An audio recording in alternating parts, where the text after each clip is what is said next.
you niggas, I ain't want this. Look, I can't hear from nothing. Now we in the house. Look, I can't hear for one thing. I won't leave without. And they said we won't make it. That ain't slow us down. And they counted me out, but they gonna know now. I'm prepared for this. You don't know how long I had to stare for this. I've been praying for this. The fucking underdog ain't playing with this. Going with my gut, go against the wind. They gon' see a legend when they look at him. Look at all the work that I've been putting in. Winners never quit and quitters never win. But I think it's time to get a little arrogant. I try to keep it humble, but it's wearing thin. It's time to fucking finish the comparisons. Put that on everything. Time to show them that I want this more than everything. I'm ready. I can see confetti already. The city is yelling, the metal is heavy. And hey, by the way, we love champagne. So please make sure the extra bottle's ready. Because you know how the story go. We could go toe to toe. The underdogs ain't worried though. You know what that means when the trumpets blow. Yes, please understand that every little thing gon' go as planned. Matthew verse 24:31. When them trumpets blow, it's over, man. Woo. This a game winner. We the underdogs, but we came with it. This a game winner. I ain't got the time to be playing with them. This a game winner. We the underdogs, but we stay winning. They tryna play with us. Had to hit them niggas with the game winner. Been going at it since day one. I've been dreaming about this shit since grade one. Young champ couldn't wait until that day come. When I turn into a great one, when the days come. Never needed a cosign. Knew that I would get there on my own time. Young boy with a dream and some dope rhymes. I was waiting till it's go time. When it's go time. If you don't look, then how you gon' find? It's always right there, but everyone's blind. Fuck the limits, no stopping, no line. Invest in yourself and pay a hater no mind. I hate a realistic dude. If you don't have faith, please leave the room. I guess we see the world through different views. I got the world to gain and they shit to lose. That's why I'm asking what's up. Next time I ain't gon' ask so nice. I'm a master fuck up. They pass good luck up. I just took the doubt and I turned it into fuel and I gas the fuck up. It's about time they call me in. They finally let the ballers in. And I've been going harder since. I turn my TV on, see some niggas I go harder than. Woo.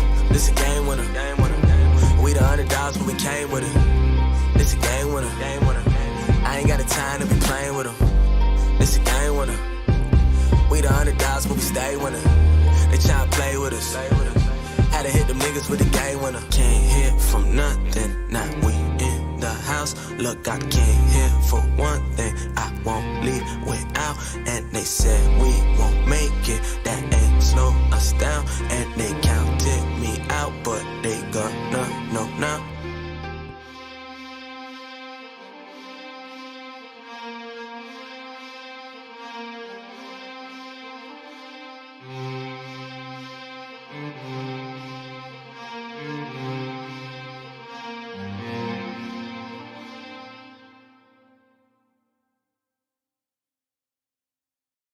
If a beautiful lady should say to me,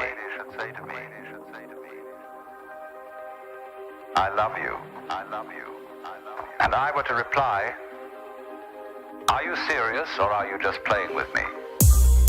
That would be quite the wrong response. Because I hope she's not serious and that she will play with me. I should say, are you sincere or are you just toying? Because you see, the word play has many different senses. The person who is playing the organ in church is certainly not doing something trivial. When you go to see a play called Hamlet, you're not seeing something trivial. When the concert artist plays Mozart, he is certainly entertaining you, but it's not a trivial entertainment. But on the other hand, we would use play in quite a different sense, when we mean just fooling around. Doing it for kicks.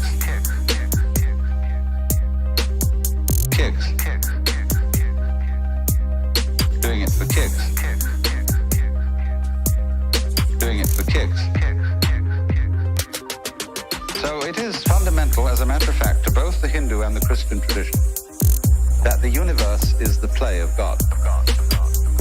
But the Christian thinks of it in the terms of construction play, like building blocks.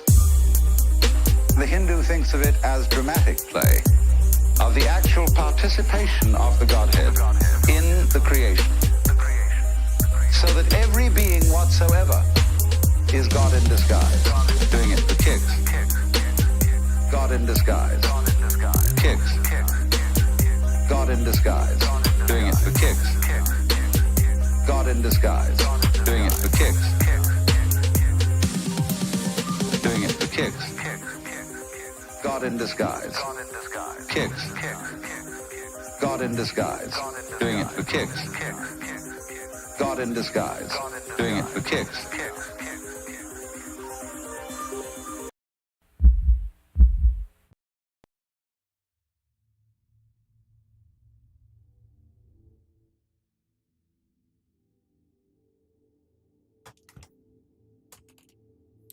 Hola, Nino. How you doing? What's going on? Happy Friday. I woke up like 10:30. Got my day started. Watched a couple episodes of TV shows with my sister. And I'm still persisting. I'm trying to get her to come trade with me. I've made her so many offers. I told her today, I was like, I will give you $500 for your account, and then I'll give you $200 just for you to start. So hopefully she bites. Because, like, that's my dream goal. I want me and my sisters to start kind of like a hedge fund almost. It's going to take us like 15 years. Like, if we start now, it's going to take 15 years until we start working our way up to what I want us to be. But yeah, that's how my day went so far.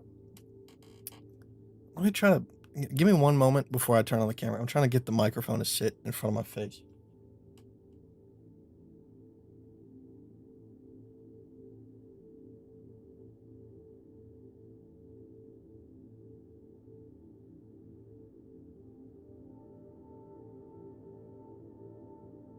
I had to switch where it was because I switched it up for Ryan's stream last night, which went pretty good.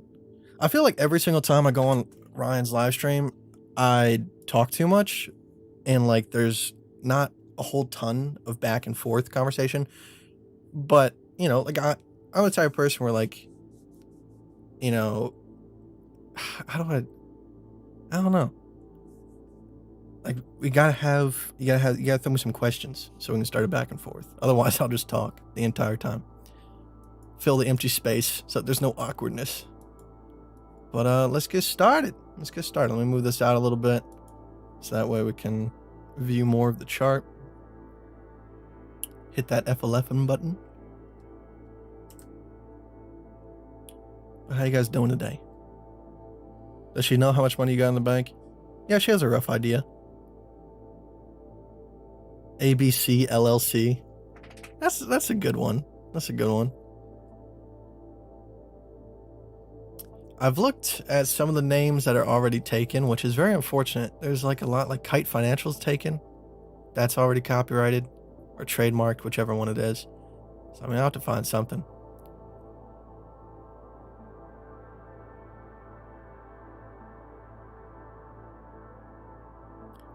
Because the whole problem, like, with if I wanted to start like a hedge fund where I manage people's money, I don't like doing it in the first place. Like, I really don't. Like, every single time I've done it so far, one of two things happen. Like, either, it's too slow for the person, or I give them the money back and they say, I thought there would be more.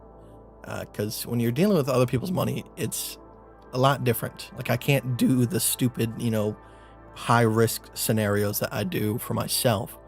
As well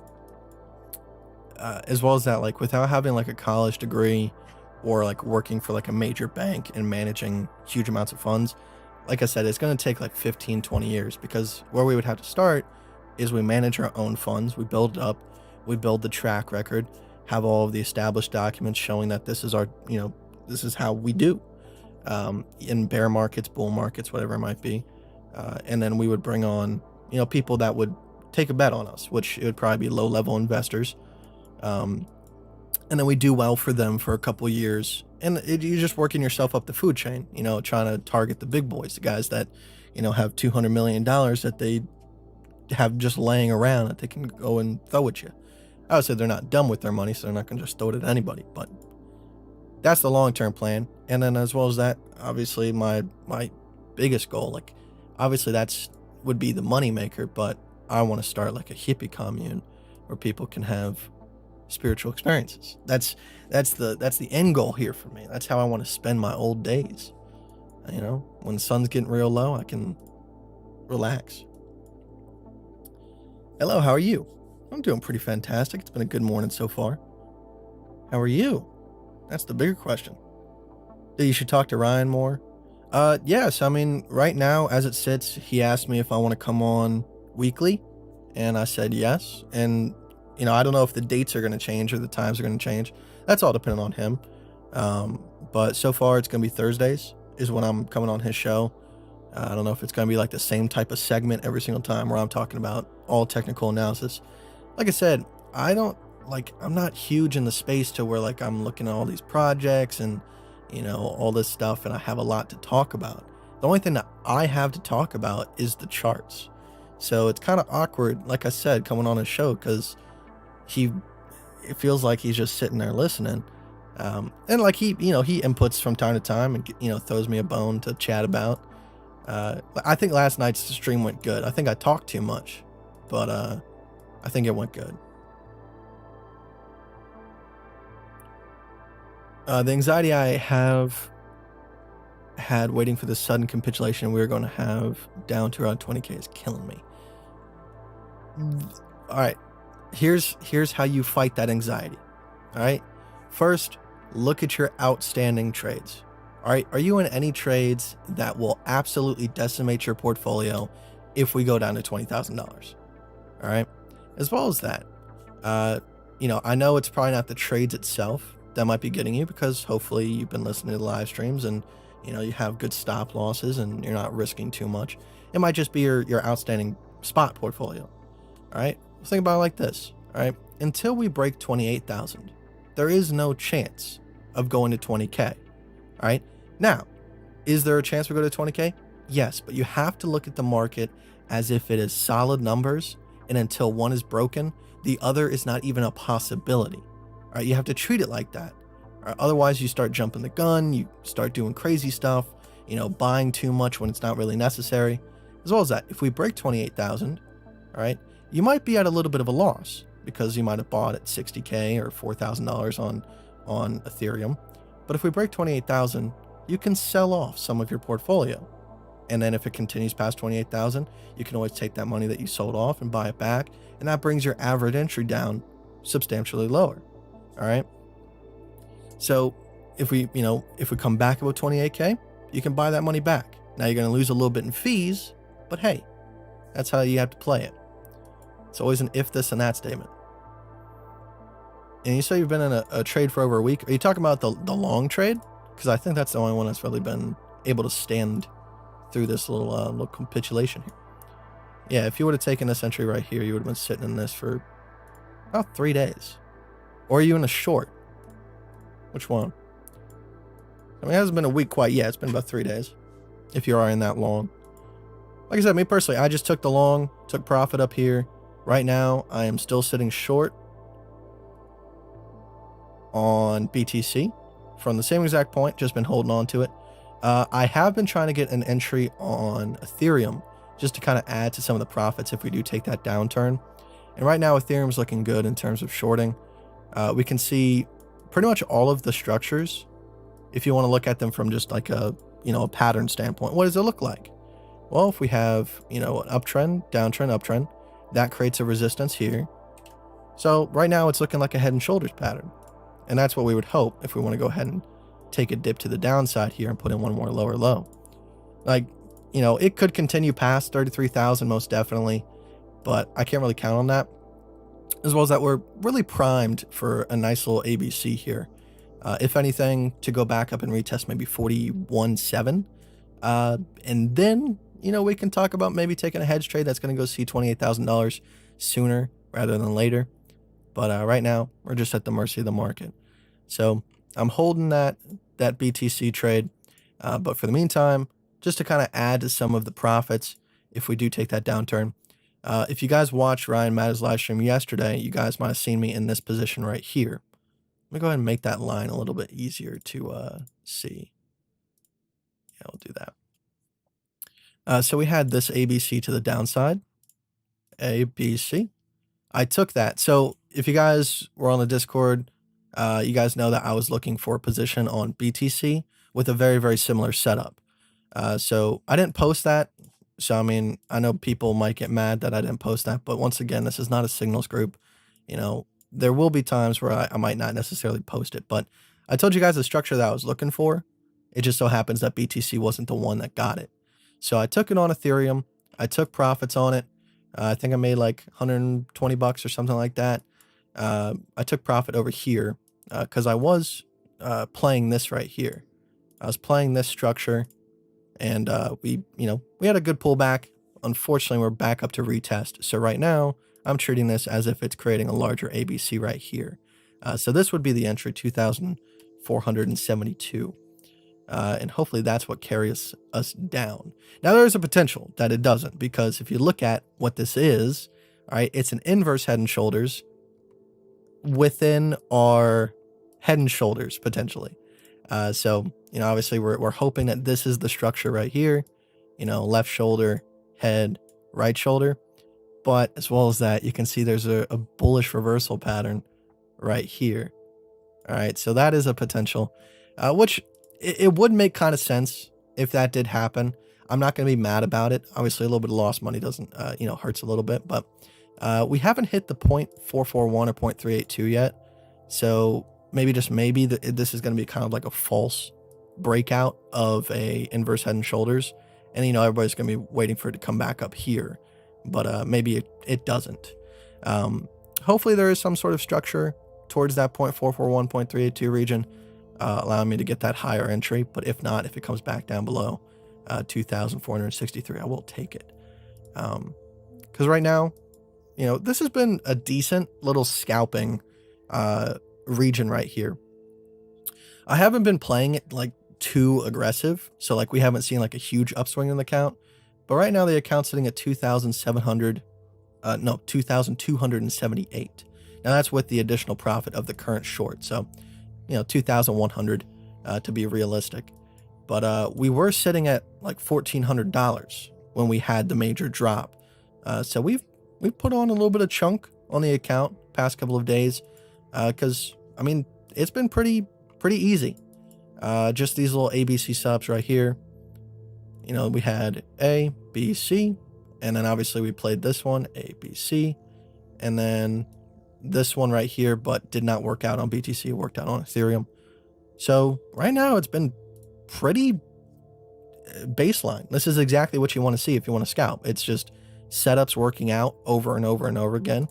And right now we're just kind of waiting on, our bigger prediction that we're going to put in a new lower low and create a larger ABC.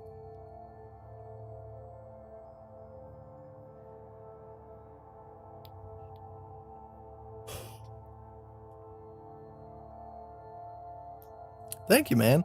I love when people notice the camera changes. I'm doing a different theme today. I'm doing red. So, I mostly do that, to be honest with you, because I am a very pale man. So having like the red background gives me an excuse to make it look like I have a tan. Because if I switch it to like something like this, that's when you can really see that I'm a Whitey McWhiterstein. But yeah, appreciate the compliments. Now I don't know. the scene name for the red is Chinatown. I didn't make that. It's just Chinatown. And I mean, in Chinese culture, red is a symbol of, or the color of like prosperity, I think, because they do the red envelopes. I don't want to sound like, I know so much about Chinese culture. I watch TV shows.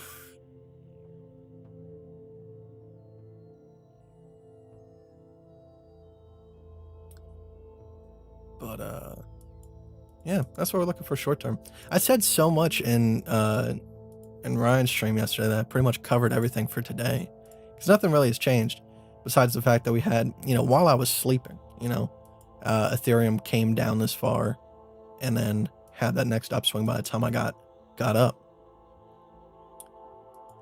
So that's the trades I'm sitting in right now, because if we can go ahead and put in a new lower low, you can see I already have a take profit put in here. Now that's subject to change, as always. You know, like if we just put in a slight wick and then we start kind of pumping back up, I kind of have to take profit.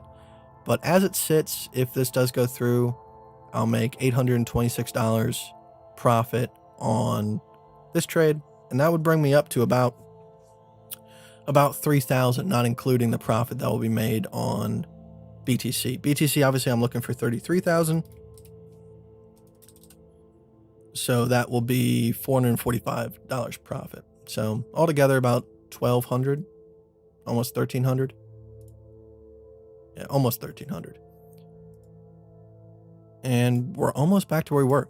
And what's great about it is we're almost back to the 5K that we were at, but we're doing it a lot safer. So, you know, it's kind of working out very well, because like I said, with BTC, before we dropped, I was using like 0.33% stop losses, 0.5% stop losses. On BTC, I'm using a 1.5%. On Ethereum, I am being a little bit more risky, but it's nothing close to like a 0.5%. I'm using 1% stop loss just to, you know, kind of play it.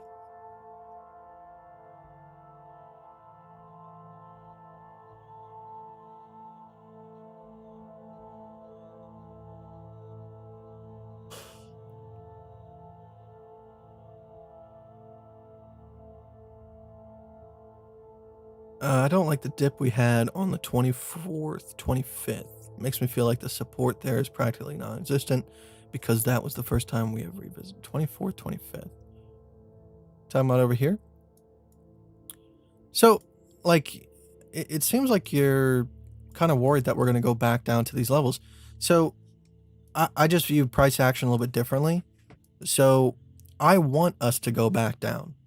Right? Not just because I'm in a short, but as well as that I want to be bullish. I do, because, you know, obviously that's when everybody's hopefully succeeding. You know, obviously it's a lot easier to sit in a spot portfolio when things are going up. But we need the market. There's nothing significant in this range that really tells us, like, unless we pumped all the way back up to, you know, 41,700 and stayed above it. Short term, like in this compact range, there's nothing telling us to be bullish.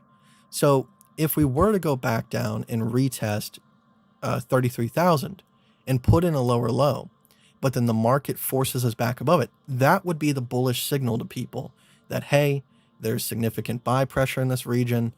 We can, you know, we might have some room to the upside. And that's when you might see buyers come in and force it to the upside. And that could potentially create a macro bottom. Like I said, the best case scenario for people like us, people that are trying to trade, we don't want it to be like, you know, we put in the macro C for this little structure here, and then we just skyrocket all the way up. Obviously, it would be short-term good because, you know, it's fast cash.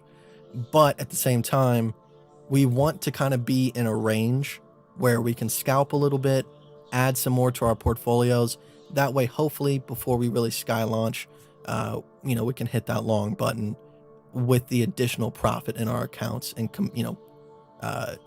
compounded on the way up. That's the best case scenario. Obviously, if we put in that C and we skyrocket, it is what it is. It's money. But I'm definitely hoping for the latter. I'm hoping that we put in that lower low, and then we have a whole lot of sideways price action, big ups, you know, retest, maybe even put in one more lower low, you know? That's the best case scenario, because that's where the real money's made. Especially for the challenge portfolio, we saw what we could do, like just in this single range right here, you know, from here to here, we were able to take $1,000 portfolio, turn it into $5,000. Obviously, towards the end, betting on that macro play, you know, took the account back. But the way that I view it, I wouldn't have had the potential to make that much money. Like, let's, you know, theoretically, if the long trade that was at that $41,700 mark worked out, I would have never had the ability to play that and make as much money as I would have if I did not, you know, take that money that I made during that period of time and bet it. I see it as like, the cost of business. So it's the same thing over here. We take a couple weeks and we, put out our main entree that sells really well. And then towards the end, we'll try something new that's more high profit that maybe people might like and might buy a lot or might not. Some restaurant references, analogies for trading.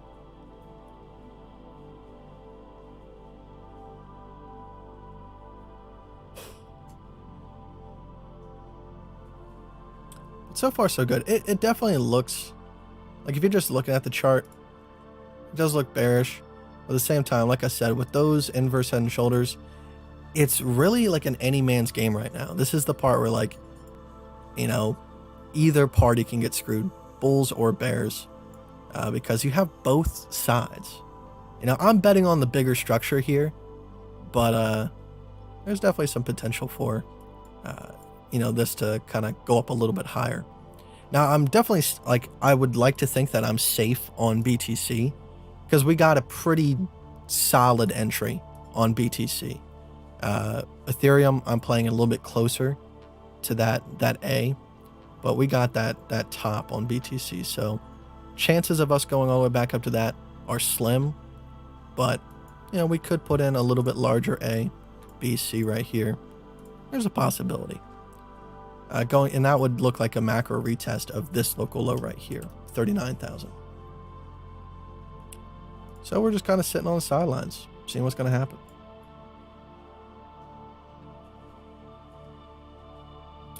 Do you mind explaining how a hedge works? So, like I said before, there's two different types of hedging, all right? Because you have two different types of people. Someone wants to make as much money as possible, and somebody wants to just be safe. All right, both sides of hedging do increase your safety. All right, I'll explain the first one. The first one is let's say that we have a macro position like this. So the person is going to go ahead and take their first macro position, which should be a short. And let's say theoretically that short is working out quite nicely. All right, so let's say that it gets to around there. And price action is coming down as it should. And then we get a little bit of this, all right? We put in an ABC and then the price starts coming back up above that A. So in this case scenario, the person might be macro short. They might be saying, did you take a bath today? I have not. Can you tell? I just wanted to get on live stream, at 1 p.m. exactly. And I looked in the camera and I was like, all right, I look decent. I look presentable, at least. So back to the hedging. All right. You might be macro short. You might be saying, all right, I think that we're going to go much, much further down than this. But you can't deny the fact that there is a bullish setup standing in the way. And if you're looking at this from like an Elliott wave perspective, not just an ABC perspective, this could be potentially a 1-2 structure going into a 3. All right. Now, the whole purpose of this is not to confuse you and have you like rattling your head whether or not this one's going to work out or this one isn't. All right. Typically, you want to kind of make up your mind in the market. All right. It's okay to be hesitant and it's okay to hedge, but you want to have a bias. And that bias needs to come straight from you. Okay.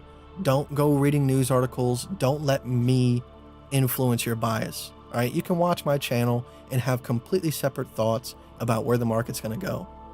I'm not here to be the dictator of what you are thinking. All right. But as long as you make up your mind on what you think is most likely, because this is how you kind of get better at the market. All right. The more times that you make these personal predictions and either get proven right or proven wrong, that adds to either your physical catalog, if you're, a better person than I am, or your mental catalog of, I'm pretty good at remembering past price action. And, you've seen me kind of like read my life story based on what price structure we were currently sitting in. So, you can either write it down or just remember it, depending on what type of person you are. But if you are macro short, but you have a bullish setup in the way, you can play it one of two ways. you can go ahead and take the long.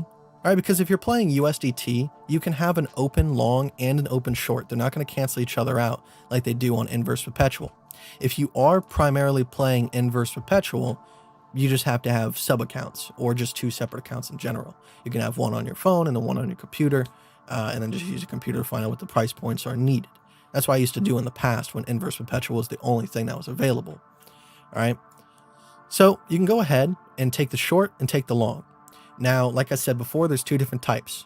All right. One person is simply going to be playing probably like the 0.382, 0.441 region of this long and then taking profit. All right. Because what this does is, one, if you are going to continue, like let's say we go ahead and let me try to, clean this up a little bit for you guys, just so you can see a little bit better. All right.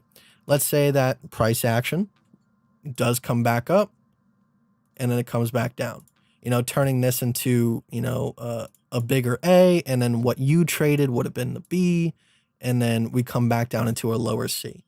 All right. That's what that person that trades like that is hoping for. And I've done both. I've done, where I take profit short term on the long, but I'm still holding the short. That's what we did recently. All right. Or you have the other type of person that's like, I don't know, man, there is a good possibility that this could be a 1-2 structure leading into a larger uptrend. And they're just simply taking both trades and letting them battle out. The long might get stopped out, but the short might get stopped out. And then, you have a massive breakout. All right. And the reason why, typically people might not play the battle method is because they want to make money. So if you have a short from here and a long from here that are of equal value, that are just canceling each other out in profit and in loss, all you really have is a no man's land. You're not making money and you're not losing money between this zone. It's only when that zone's price separates from that zone that you're going to start making money again. So it kind of creates like this absent feeling of I'm wasting my time, but you're not really. All right, you're being safe. But at the same time, the profit making method where you're taking profit short term on the opposing side that you're not necessarily, you don't think it's actually going to have a breakout, you're pretty much making up. So like if I take profit on this trade, let's say I'm risking $100, I'm going to make $400. All right. Because it's a 4.22 risk reward ratio. All right. And if I get stopped out of this trade, I'm losing $100, theoretically. So you're still making money. You're still covering the losses of this getting stopped out, and you're making a little bit more. So that's the point of hedging. It's just so that you're kind of covering your back, either making up for a stop loss that potentially might get hit, or you're just, creating the separate trade in case it continues running. One of the biggest positions that I had, in the past couple of months where I had a battle method was right here. So we had, I scored this short right here, which was fucking magical. Like that was insane. Cause we put in a short position from right here and I was targeting $43,000 and I legit went to bed with like $20 profit and woke up with, 7,000. It was fantastic. Because we had been losing our asses off going up this uptrend, to have that massive win overnight was amazing. But then once we kind of put in this next top right here, you can see that ABC top. I took a short position and I was sitting in $3,000 profit. But at the same time, this is what I'm talking about. You might have a bias towards one side, but I said to myself, all right, well, this is a massive ABC structure right here. So if we continue to stay above this A, there's a good potential that this is, like a potential bottom and we're going to continue upwards. So I had to take the hedge position because it's in my way, right? If I, just ignored it and continued to be super, super bearish and let price action come all the way back up, I would have lost the $3,000 plus my stop loss. But instead, I took the long position And I got stopped out a lot of times because I was just playing it like this. So I got stopped out plenty of times. So in the end, I didn't walk away with $3,000. I think I walked away with maybe $1,800 because I got stopped out, over and over and over again. But that's the cost of business. You can't predict stuff like that. Because what if it was a one and done deal? We put in the ABC and it skyrocketed to the upside. You can't tell when these things are going to be scalping ranges or whether or not they're going to be a one and done deal. You have to take the chance and let fate decide. As long as you're walking away with green, there's nothing to be mean about.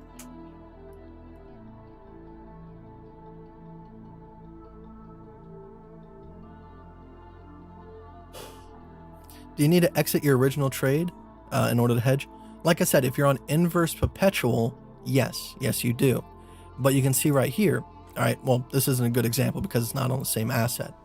But there's been plenty of times where I have an open long and an open short on BTC at the same exact time.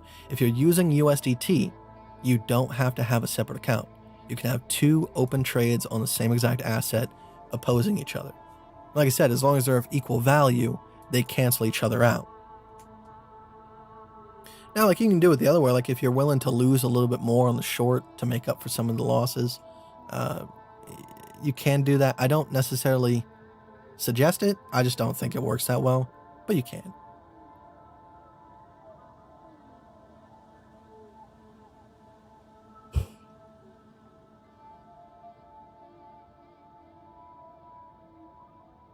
And like, I wish I set a better example for you guys, and hopefully I will in the future.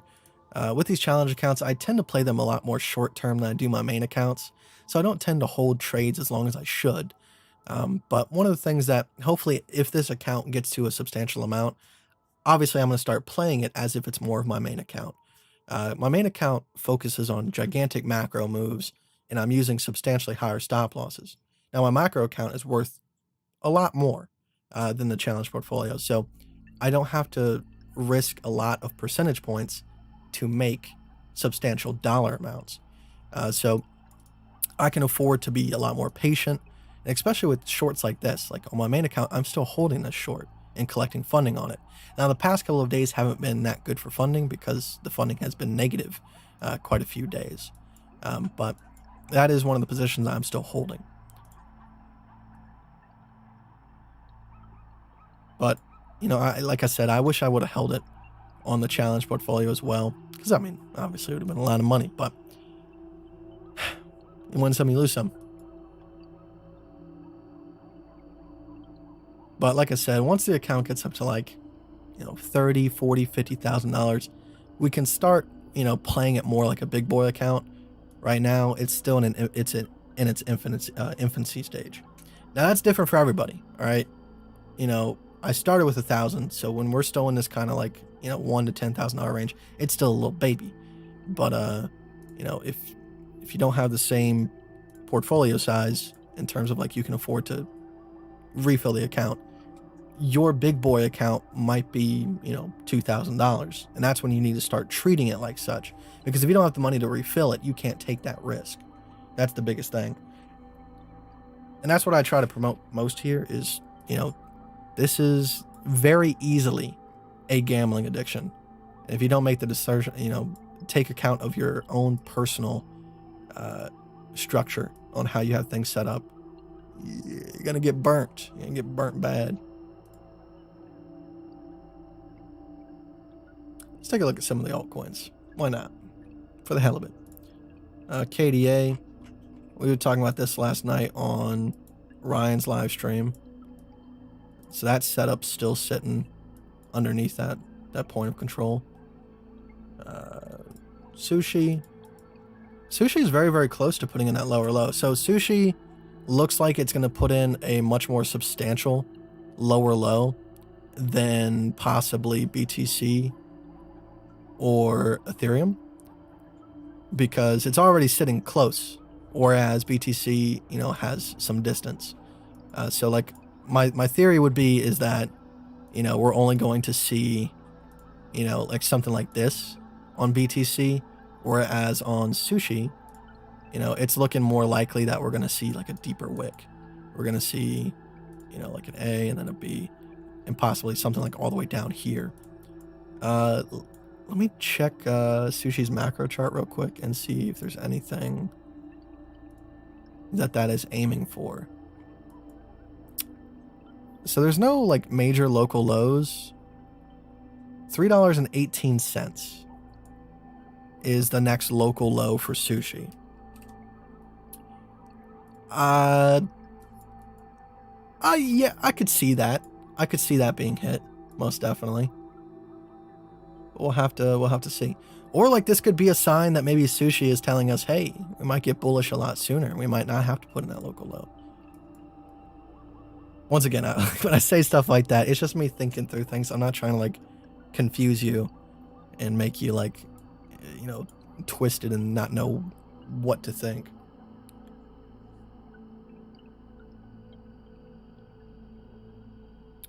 Also, Kite, that crash site from last night doesn't do withdrawals. Be careful. So like when I checked it the other night, there was 0 players on it, which I've never seen. Like even like at the most weird times, like in bear markets, there'll be, you know, people. They might be shutting down. Who knows? Yeah, 0 players. Like I said, this website's been around for so long. I don't... Like, they make so much money, I don't know why they would do anything nefarious. But, I don't know. Yeah, like this chat log right here, last night on Ryan's live stream, I noticed a little bit too late. You know, that person right there being an idiot. So, definitely, like, it seems like they don't have moderation right now. I would stay away from it. There's, you know, I'm not recommending you go play sites like that, but I've played in the past and they do withdrawals when I did it. But I'm sorry that happened to you, man.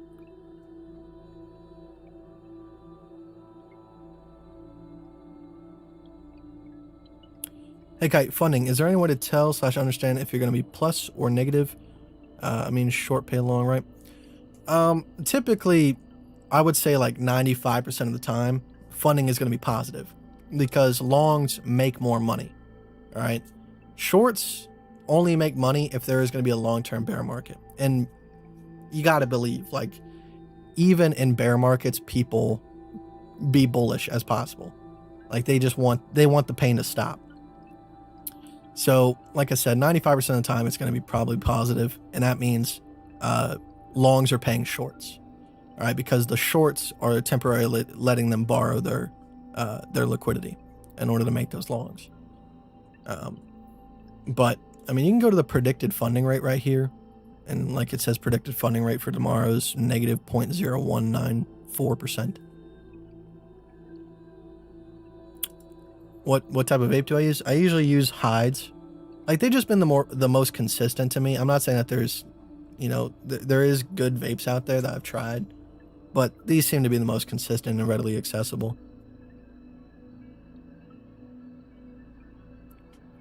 Hey. Nah, don't do that.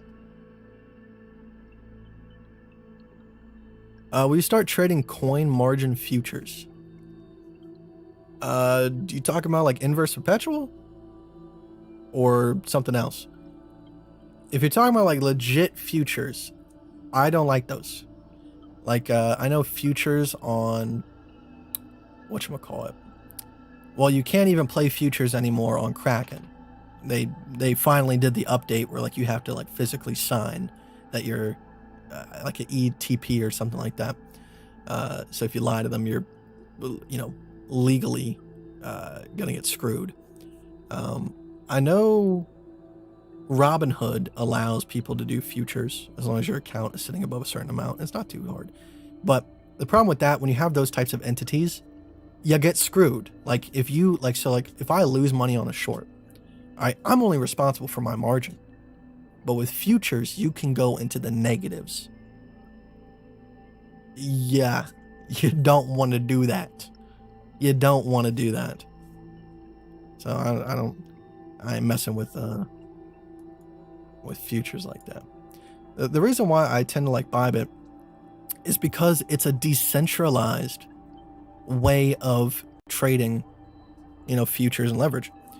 Because typically, all right, in the past, like let's say it's like 1940, or actually no, let's say it's 1928, all right? The Great Depression came from the fact that people were tremendously over leveraged. And then what did the Fed do? The Fed called for the banks to repay. So the banks started calling in all their leverage loans, and it crumbled because people couldn't pay it back, right? So when you have entities in control of all this money, it leads to disasters when shit like that happens. So, in order to short with a bank, right? Let's say that you wanted to short the silver market, and you had, silver was at $100, and you have 10 silver coins, right? And you think that the market's going to go down to $50 because, you got some intel or something like that, or you can read the future. Who knows?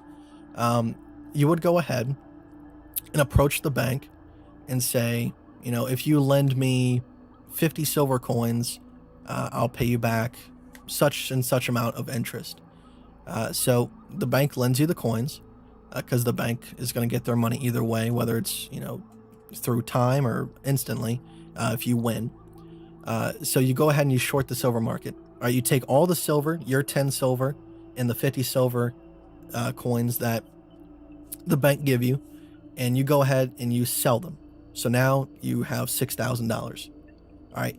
And then the market go ahead, and it tanks to $50. So now you can buy back double. You can buy back your original 60 plus another 60 more. All right. And then you give the bank back their 50 plus maybe like an extra 5 for interest. All right. So they're all squared away. Now you're sitting there with, 55 silver coins. You only had 10 to start with. Now you have 55. And you actually have more money too. And then hopefully the best case scenario is the silver market goes back up to 100 and you double your money again. That's usually how it works. But the bank can screw you because if you lose all of their money, they're not going to be like, oh, you're only responsible for the 10 that you lost. They're going to want their 50 back no matter what. So that's typically how you would do it. Now, if you're trying to get like multi-billion-dollar shorts, you still have to go through a bank. You're not going to find that kind of stuff on Bybit. But for little guys, relatively, you got a lot of room to work with these decentralized funding platforms, because you are the one lending to people. You're the one collecting the interest or paying the interest.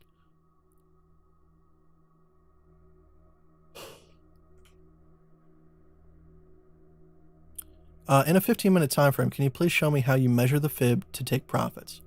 All right, so if you're playing it like as if it's a scalp, all right, kind of like what we did on this recent long, all right, so it's kind of hard to like tell you that's one way or another. I kind of just estimate based on what I feel. So I look for trend breaks. So like if I'm trying to find out, all right, this is my ABC right here, all right, but where do I start this ABC from? Typically what I do is I try to find where the trend shifted last. All right, so you can see a downtrend and then it turned into an uptrend. All right, so this is my last high before it went into this next downtrend. All right, so that's where I would put my 0 point from. All right, so me personally, I drag my fibs backwards. All right, so if you're looking at anybody else, you're going to be confused. All right, but up front, I don't draw my fibs the right way. I do them just because that's how I learned how to do them. I drag from the C to where the A started from. All right, and then I target the 0.382 to the 0.441 if I am playing it as if it's a scalp and looking for further downside or upside. All right, so right here, I took my profit. I took my profit a little bit earlier because I didn't think we were going to get that high, but that's where I would target. So like, for example, with stuff like this. All right, if you weren't playing a long-term maneuver, like if you didn't think that we were going to go all the way down to this level, you would say, okay, this is my A, this is my B, and this is my C. All right, and I know it doesn't look like it because we're on the higher time frames here, but we did, in fact, put in a higher high. Not by much, but we did. You can see right there, boom. All right, that's my A, that's my B, that's my C. You go ahead, you take all three trends involved, and you can target between the 0.441 and the 0.382. Now, like, these things aren't set in stone. All right, we forget that this isn't like a predestined path. All right, this stuff is fought in real time. So you can see right here, the market did try to put in a bottom here, but it just so happens that it couldn't. All right, it's not like these things are, like I said, set in stone. It wasn't set in stone that we were going to come down to this level. You can see the market tried to react. The market did put in an ABC. It tried its best. But eventually, it just takes one big guy to sell and force it past. And then you can see the liquidations come in, and it forces us down lower. That's all it is. You can see the market tried to react and find support along that $41,700 level. And it really tried towards the end there. But it just takes one guy to come in, sell, starts a liquidation wave, and we end up here. So part of the process is just reminding yourself that you're not stupid. Like, if you have a system and the system has been shown to probability work in your favor and it doesn't, don't get mad. All right, things happen. Markets are organic. They don't there's not a predestined future.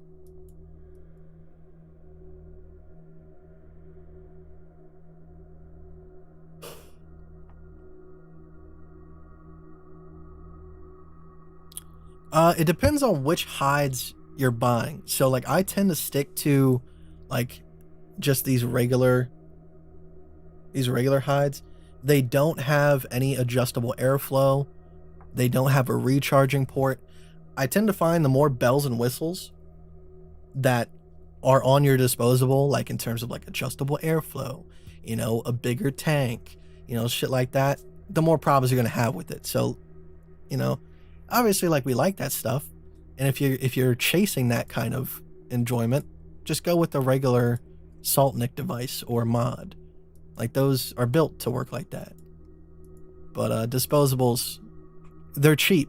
So like the more bells and whistles, the cheaper it theoretically is, in terms of like each individual part that they're using. But if you just have a plain Jane device that still costs the same, that means the parts are more expensive and therefore will work a little bit better. Well, at least you will hope. You never know.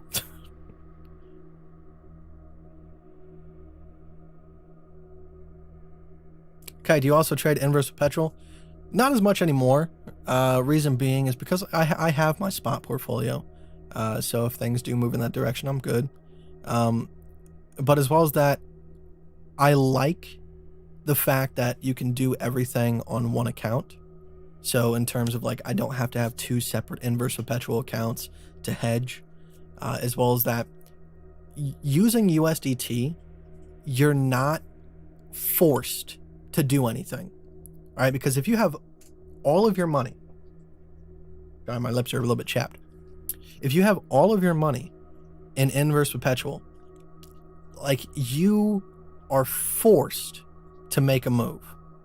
All right, because either one, if you don't take the longs and increase your portfolio, and then some black swan events hits, you're screwed.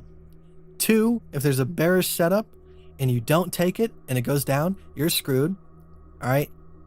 It forces your hand every single time to play. All right, with USDT, yes, like, most people are going to play every single move regardless.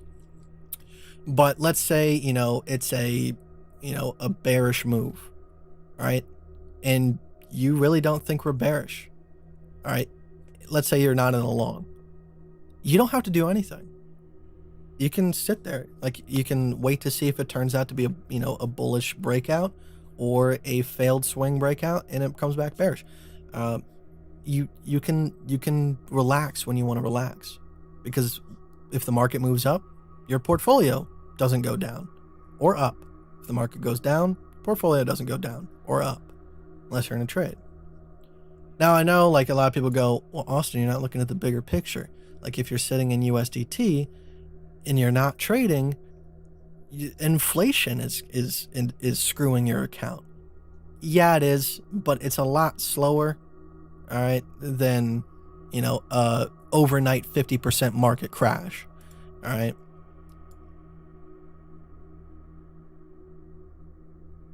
For trading, I do prefer USDT most definitely. The only thing that I can really combat the fact that I use USDT is there's a lot of, I wouldn't say evidence that, USDT is fraudulent. My argument is that if they are fraudulent, they're very good, because they've been through the bear market. They've lasted this long. They've lasted, 5 years now, maybe even a little bit more than that. If they've been around this long, I think they'll be around a lot longer. Holding is the best way, DCA. Yeah, of course. That's the go-to. That's the easiest thing. Most YouTubers just kind of stand behind that, which it's the easiest thing to peddle to people. My argument is that not everybody is in a position where they're going to become what they want to be just by DCAing. All right, we're at a point now where you can make that argument back when Bitcoin was $200, because I was the same person. I was just DCAing into Bitcoin with money that I made off of candy in high school. All right, and I made a lot of money from DCAing. It wasn't that hard because the percentage gains were so astronomical. All right, nowadays, if we go to 150,000, that's not even that's about 400%, a little bit less. So, if someone has, $50 every 2 weeks to throw from their paycheck, into, a little bit less, 300%, into Bitcoin, by the time we get to 150K, it might be a year, but they're not going to make that much money. So I'm not saying throw everything you have at leverage trading. I'm saying if you can do it, safely and make sure that you're not overexposing yourself, you can add additional money to your spot buys. And that's what you want. So,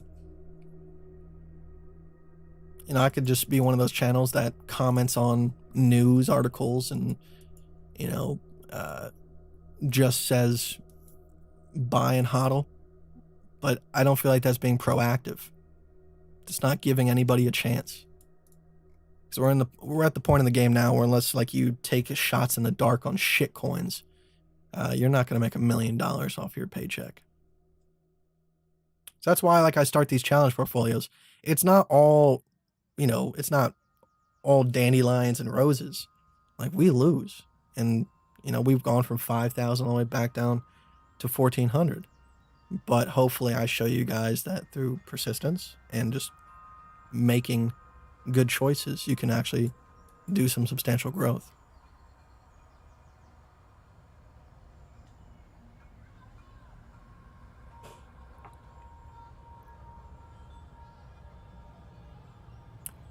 You're not going to be rich.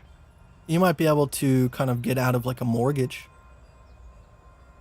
Like I said, we're talking about regular people here. We're talking about people that might be making $40,000 a year, which is kind of like the medium income where I live, who can't add that much to their portfolio every single paycheck. So let's say, they make 400% this bull run, but they are only able to put in, $1,000. All right, so now they got 4,000. All right, so then maybe they DCA in another 1,000 to 2,000 through the next bear market. So they got 6,000. So yeah, they'll get up to 24,000, but by that point in time, you got to think where we're going to be. All right, if we go up 400% from here, theoretically, and then up another 400% after that, we're at $1 million, my dude. All right, if you don't think the volatility and the percentage gains are going to slow down dramatically as we get closer and closer to those higher amounts, I mean, it's going to happen. All right, and that's what you want to happen. You don't want Bitcoin to be forever this volatile, crazy-ass asset. You do want it to kind of slow down and become more of what it was supposed to be, which is a currency. Where, yeah, it might go up, 10% in the year on a, really good year, or 10% in a really bad year to the downside. But you don't want it to be crazy, massive gains and swings. that's just a recipe for disaster, because you're also banking on the fact that people's emotions won't get the better of them. They get the better of me all the time. Now, unless you're a trust fund baby and you got some dude in a suit that manages your money and you can never see it, you're prone to making a mistake sometime. That's all. Like I said, I do agree with you. Like, I don't think DCAing is a bad thing. I'm just saying you can DCA and take a very small amount and see what you can do with it. Like I said, to me, I take a very small amount of what something is to me, and I see what I can do with it. Last portfolio, we made $40,000. Actually, a little bit more than that. Last portfolio before that, we did insane things with only $100. So I just want to be living proof. That's all.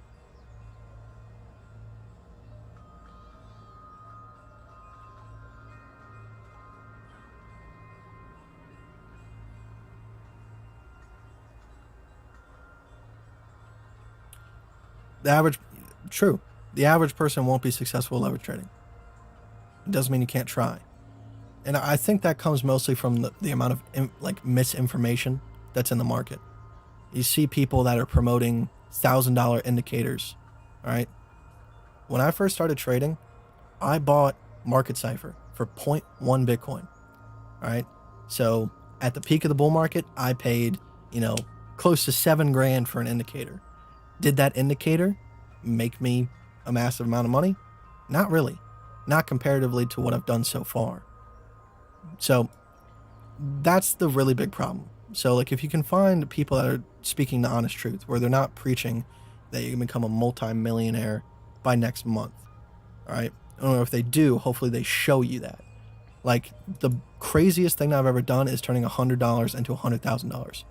But I always preference that by saying, this was during the first push of the bull market, and all you had to do was take longs and compound your portfolio. That's all it was.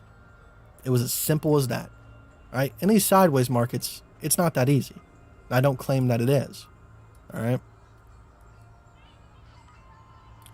So that's the problem. People selling these courses and claiming that, just give me $5,000 and I can turn you into, a trading stud.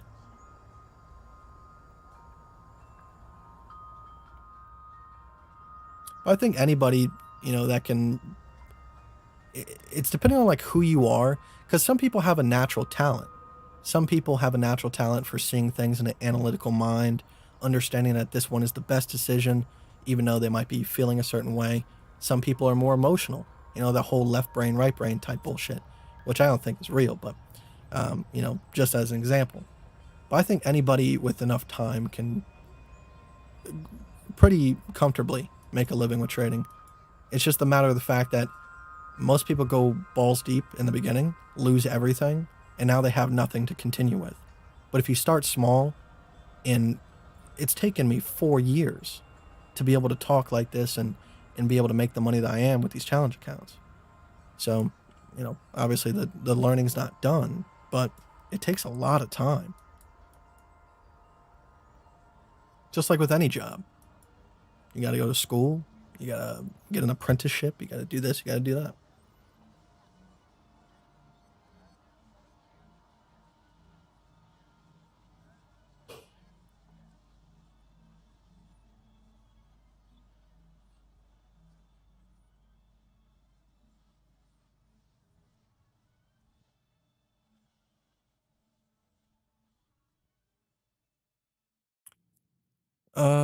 For you to review, personally to review our white paper as well as our team.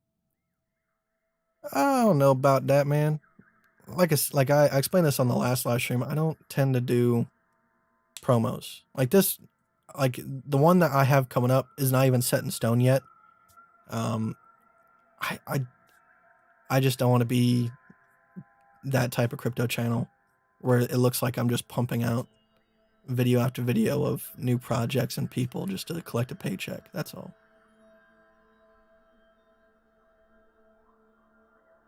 What's your spot DCA strategy? I typically just look at the macro local lows. So like over here, for example, when I got out of Bitcoin around 55,000, and what I did is I marked out this local low, this local low, and this local low. And it's a pyramid. So down here, you want it to look like this. You put the most amount of money of your DCA in at this local low right here. And then the least amount is up at these ones right here. So that way your average entry is as close as possible to your last DCA point. And then from there, you can take it off to the upside. So like right now, like if you were DCAing versus this uptrend, right, your biggest buys would be at these levels. So you would buy here. All right. And people go, but it went down. All right. That's the point of DCAing. All right. You don't know what the low is going to be. It could have been here, but we have a potential to hit this one. Now, if these two local lows fail, I hate to say that, but the next support that we really have would be 16,291. All right. It doesn't, like, I'm not saying that it has to go down there. Like, we could form a temporary short-term support.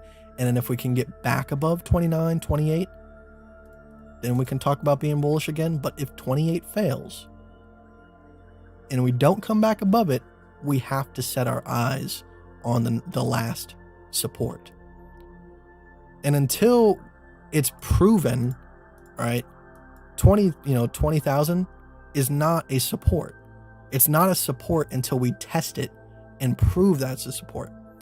Beyond that $29,000 level, the only place that we have proven to be our last support was 16,300. All right. This is not a support until it becomes one. All right. Don't get it twisted.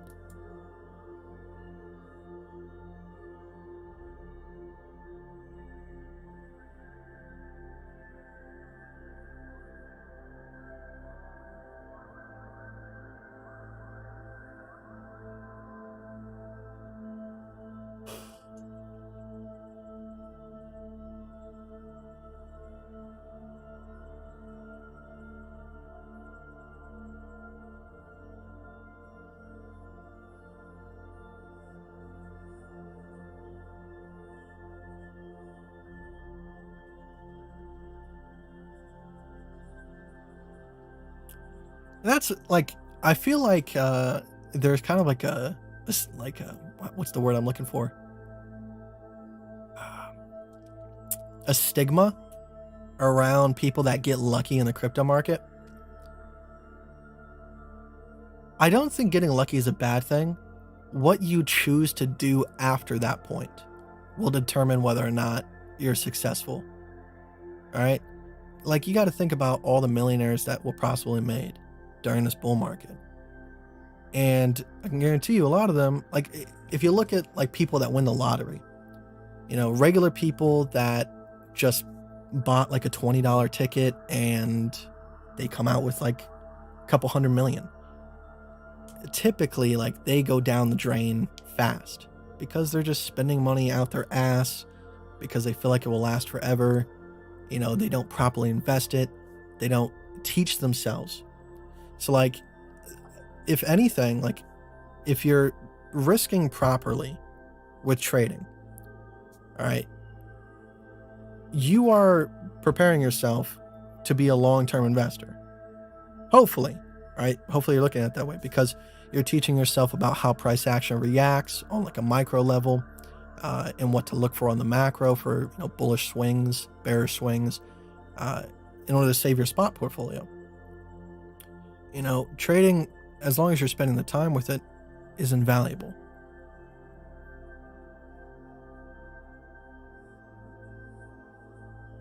Like I said, some people have a natural talent for it. They can kind of,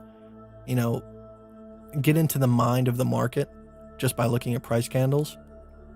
And some people don't seem to do as well. Like, I don't know what it is.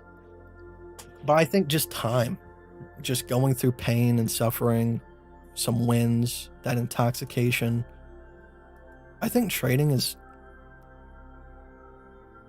it's such a weird statement for me, because I've said this in the past. I think trading is like one of the most spiritual occupations, because, you know, whether you want to look at it from like a religious thing or, you know, just from the simple perspective, trading involves nothing but your emotions. All right. Your job is not to trade price action. Your job is to trade yourself. It's to look at how you feel, counter-react the negative sides that you have, boost the positive sides that you have, start thinking a little bit more from like an outsider perspective, instead of like being a monkey and just going, I'm afraid, and then you sell. It's all about just being a witness and making the best decision. Kind of like what meditation is. So in a way, trading is like a meditation, as long as you're treating it properly and looking at it from that perspective. As well as that, you know, if you want to look at it from like a religious perspective, you know, there's that statement, it's harder for a rich man to get into heaven than a camel to fit through the eye of a needle, I think. So if you are successful enough to have a large lump sum of cash, it can be a true test of character, what you do with it.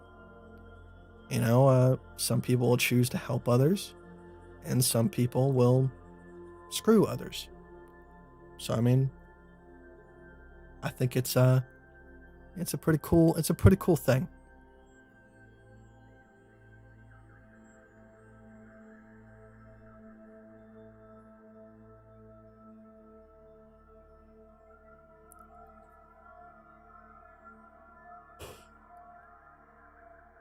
You trade on Elliott wave theory? Yes and no. So, I started with Elliott wave theory back when the bull market first pushed up here. This was when I was heavily doing a lot of research and practicing Elliott wave theory.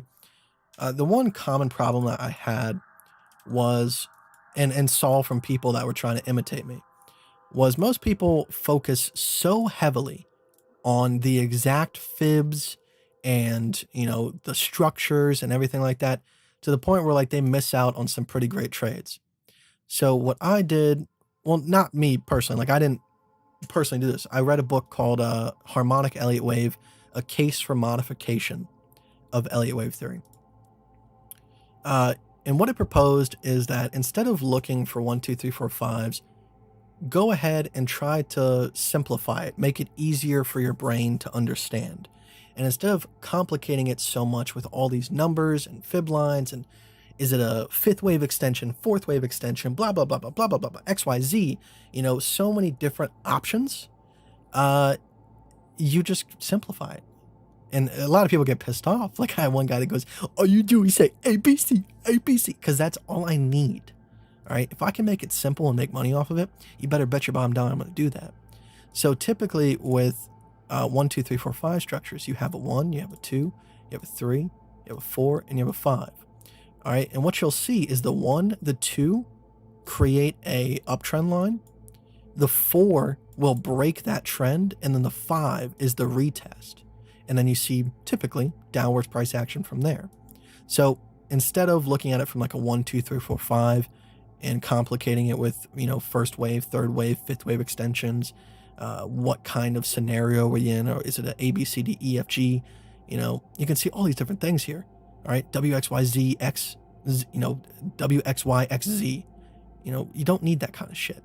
All right. So what I did was you connect the 1 and the 3, the 4 and the 5, and all you're left with is 3 trends instead of 5. You're left with an ABC.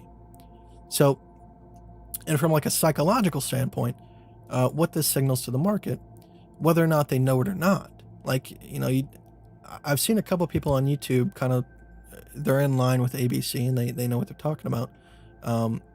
But you typically don't find a lot of people focusing on the candles themselves. You find people worrying about what the Bollinger Bands are saying. What do my EMAs say? What do my stochastics say? What's the MACD say? What does my market cipher say?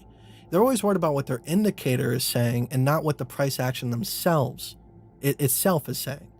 So when you see an ABC, all right, price established a point of resistance, it had a retracement, and now it is retesting that level. Now, the market might be bullish, and it might be able to push past that resistance. But if we see price come back below it, what that signals is that there's a lot of sell pressure, and it really can't push past that. So if we go ahead and we take a short position or sell our asset from here, there's a pretty good chance that we see a deeper retracement to go test lower lows. Now, it doesn't always have to be, it goes substantially down. It could just be back down to the 0.441, 0.382, and that's all it needed for the market to show that it was bullish enough to actually really push past, and then we can push past from there. And that's typically the fault that we see with trading nowadays, is people are just always concerned with what the indicators are telling them, not what the market is telling you. Right? The market's telling the indicator what to tell you. So if you can just learn to speak straight to the president instead of going through all his 1,000 different secretaries, maybe you'll get a legit answer.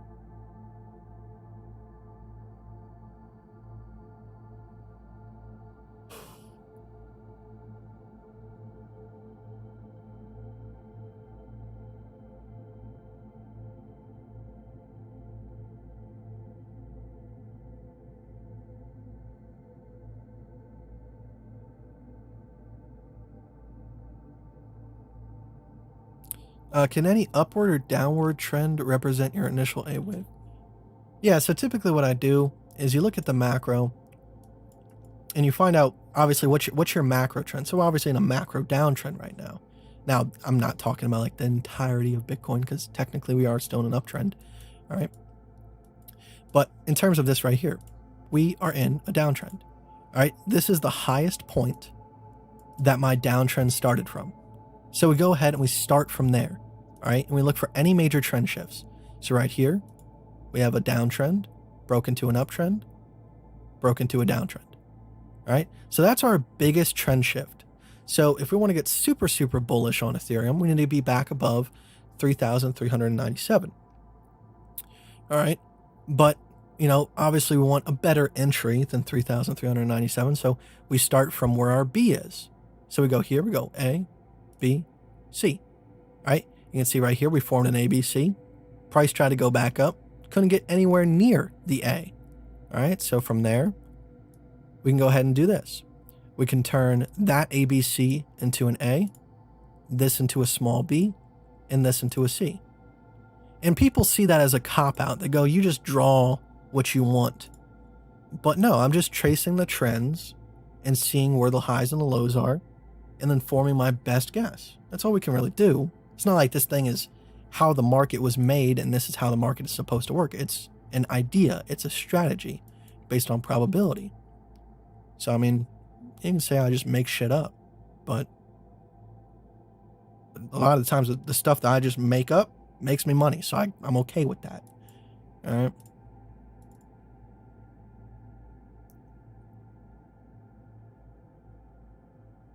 Right now I'm short on Ethereum.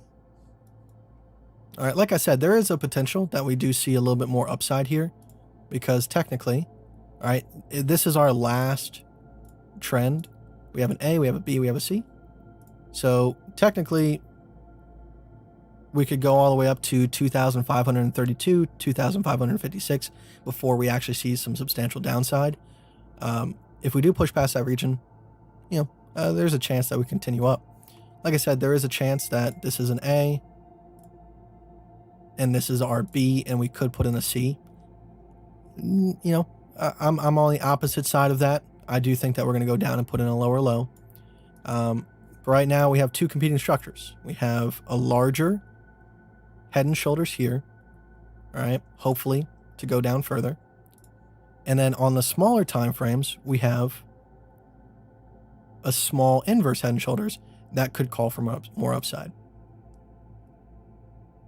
So, like I said before, all right, you don't want to get caught up and make mistakes and continuously second guess yourself. My main opinion is that the macro structure matters more than the microstructure. All right, that's where, like, up here, I lost.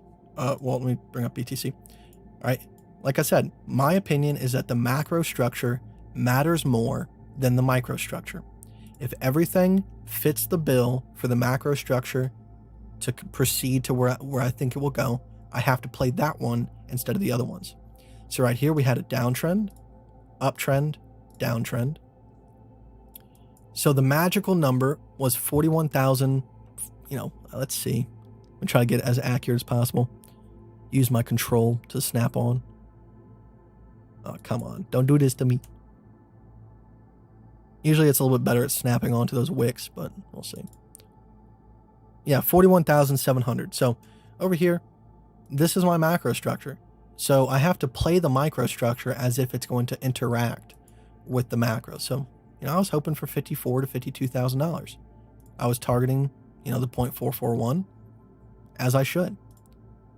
So right now, same ordeal. All right. The macro structure that we're currently sitting in is a ABC short, but I am looking as if this is our B and we're going to put in a C. Like I said, I know a lot of people see that as a bad thing. Like, why are you calling, or why do you want downside price action? But you have to think about it like this. Like I said, unless we somehow get back above 41,700 by the grace of God, there's nothing to signal to the market to be bullish. So we have to do that on the shorter term time frames. If you want price action to get bullish, you have to show the market a reason to be. And the only reason to be bullish is if we create a support and price action tries to get past it, but it can't, signaling that there's huge amounts of buy pressure and we have to proceed further up to test some higher points if we do want to continue still going down.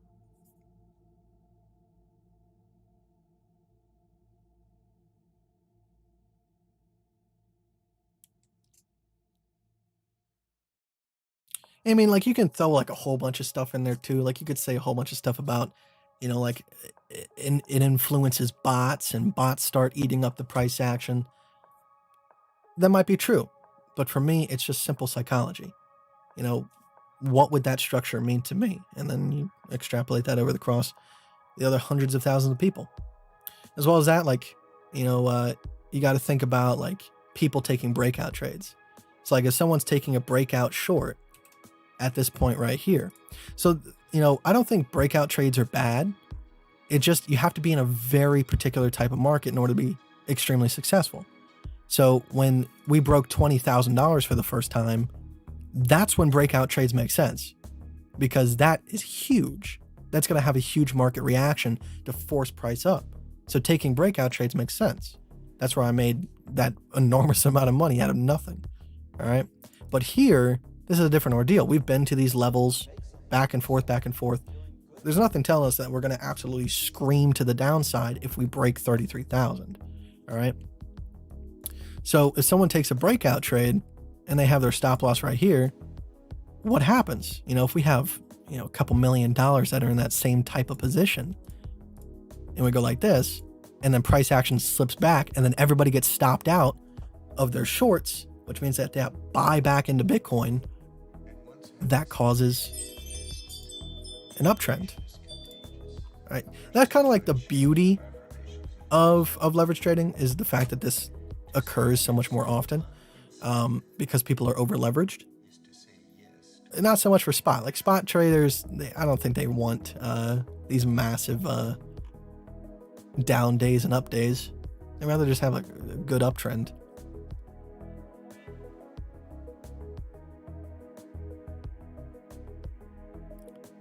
And that's one of the reasons why it's kind of weird, like this particular market, because this is like the first bull market where it doesn't look like the rest.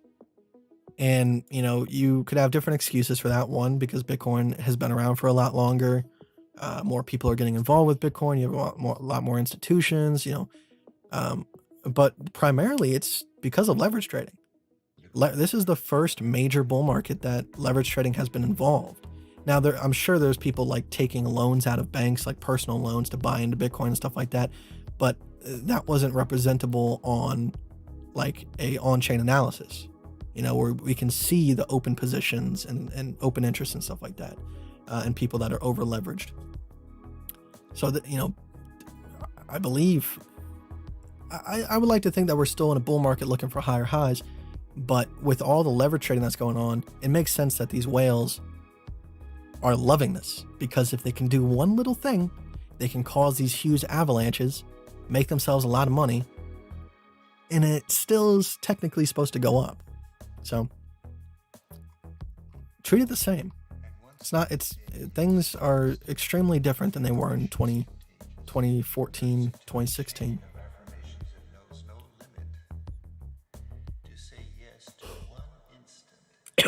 I got a new vape. That one's dead. Will you take a hedge trade if BTC goes below 3,500? No. Okay, so like at this point, it doesn't make sense for me to continue hedging and hedging and hedging.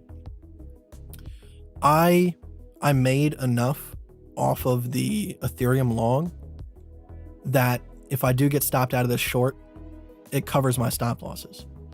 So right now, we have the short position. Boom, bada bing. All right. So it doesn't make sense for me to continue to try to catch a long if my main opinion is to short. I've made my money on the long going back up, covered some of my losses just in case they do come, and we can proceed forward from there. The only thing that would make sense is like, I could see like, me personally, I'm not going to play it like this, but I could just hold this short from 38,411. And there is, maybe a potential that we don't see an ABC set up here and price just keeps slipping. All right. But yeah, I can't count on that. So I'm just going to go ahead, play it as such. I'm going to take my profit a little bit below the A. And then if we come back above it, I'll play it long. Because there's not too much room to the downside before we have the next major macro potential of potentially putting in a bottom here. I wouldn't be surprised if we do go down to the $28,000, $29,000 region that we don't see like a slightly lower wick. Just, testing the waters, seeing if people will panic. But I don't think that we're going to slip. That's my personal opinion.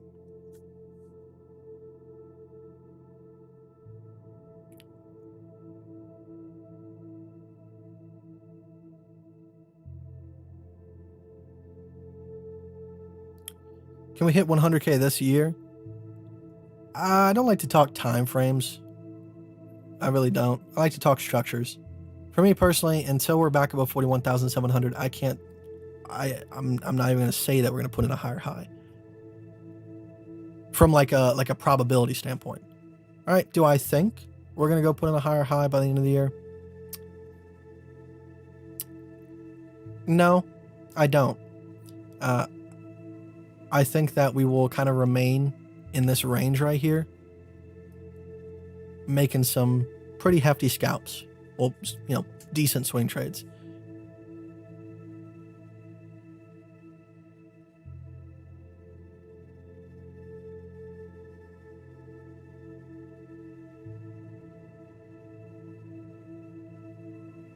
Because would it be such a bad thing? Like, I know like people want price to just go up and up and up. But like I said, just like with the short-term time frame here, all right, me wanting to put in that lower A and then create like a longer-term scalping range before moving any higher, would it be such a bad thing if, let's say for the next 2 years, we just move sideways, right? That's good for both people. The people that, just want a DCA, it gives them more time to collect their paychecks and, put money into Bitcoin, or more time for people like me to scalp and just kind of build up our portfolios slowly. And then hopefully by the time, the next halving, maybe a little bit earlier, who knows? We can start moving up to those higher highs.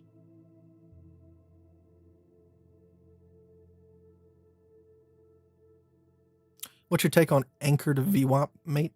I don't know nothing about it. I don't know.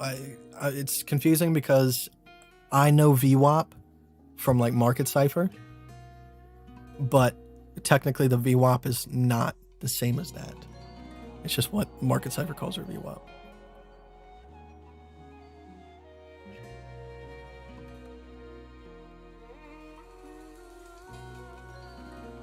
What about the gigantic head and shoulders? I'm talking about this one right here.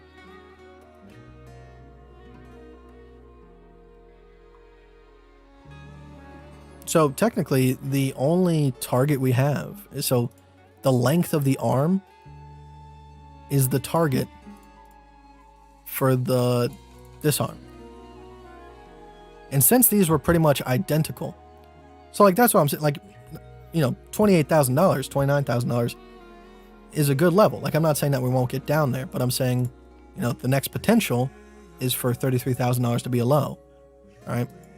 Not saying that it will be. I'm just saying I have to play it as such if the structure forms. All right. But obviously the target is that. Now, if we had kind of like a lopsided, like let's say it looked like this, you know, A, B, C, and then like if price action looked like this, all right, then we would, you know, the target would be past $28,000, because then we would be looking at something like this, and we would probably see a lower low than the previous arm.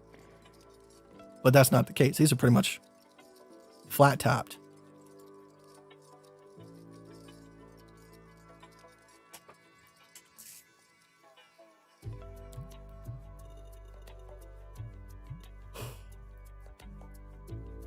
What happens to BTC if the stock market crashes?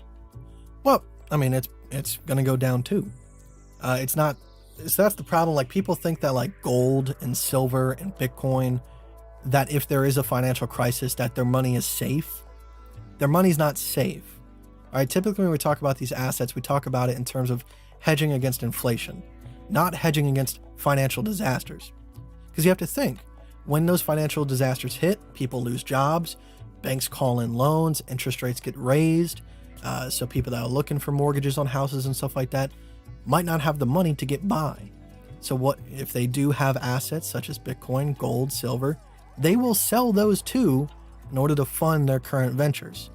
Now the hope is that, you know, they'll be able to eventually get back into it later, but, you know, rich people will buy it up.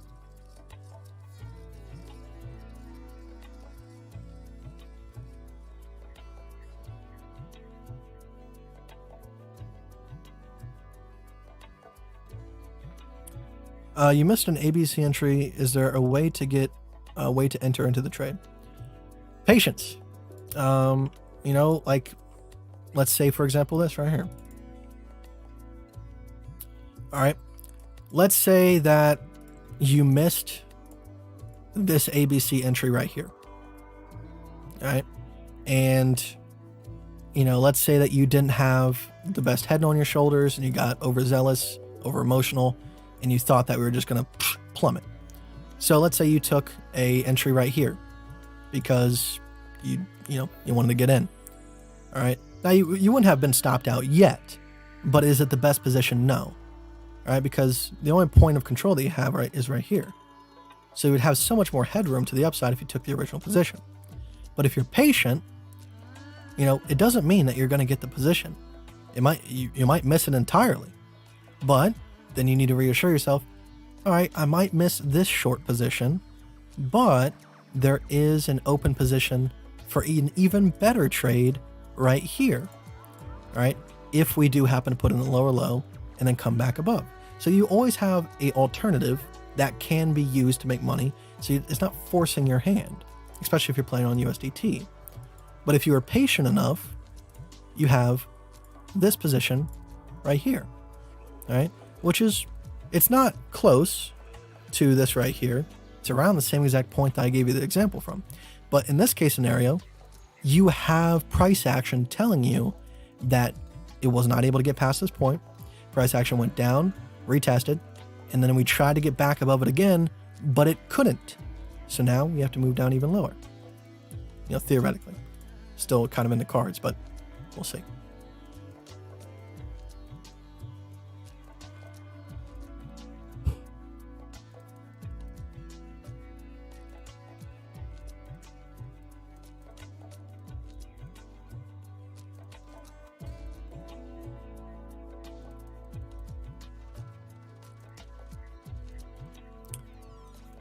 Biggest risk to crypto is power issues.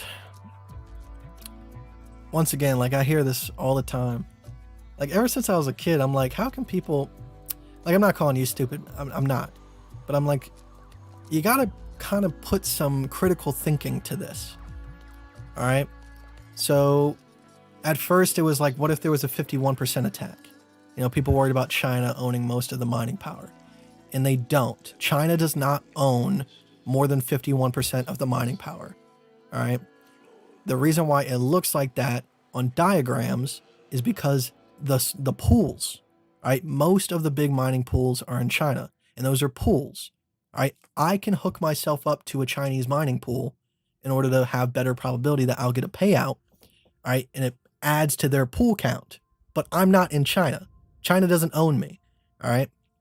So 51% attack, theoretically, if it ever happened, all it takes is one incel in his basement with a hard drive with the ledger on it. He plugs it up to the internet and then it forks all of the fraudulent Bitcoin. All right. Bitcoin is a beast.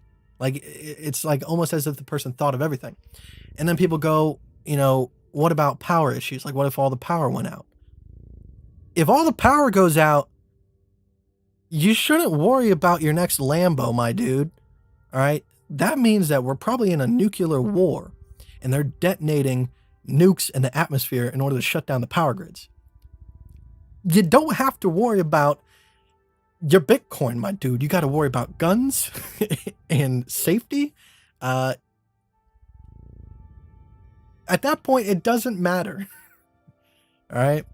Your gold doesn't matter. Nothing matters besides who has a firearm and who has stockpiled food. Food will be worth more than Bitcoin at that point. So you're all good on that front. Like I said, I'm not coming after you. All right.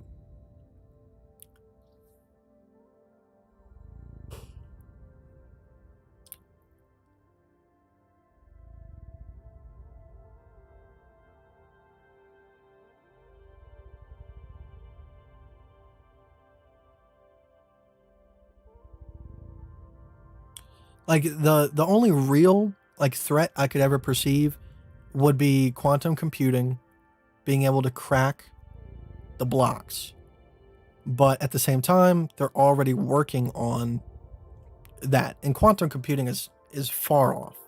Like, I know there is quantum computers, but they are locked up tight and they're definitely not being used on figuring out crypto. All right. So we have plenty of time for the Bitcoin engineers to figure out what their next move is according to that. I'm sure they'll have it figured out.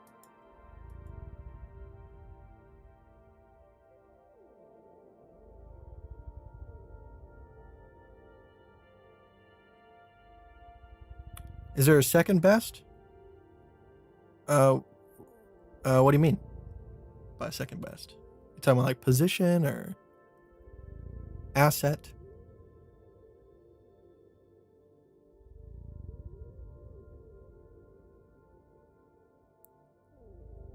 And young one, you said, what resources do you use to learn TA?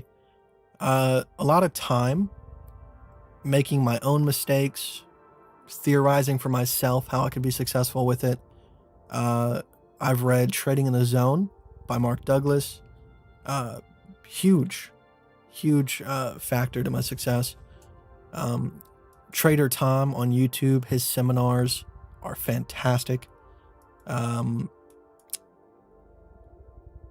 Harmonic Elliott Wave, which, you know, you're gonna need some drugs to get through that book, my dude.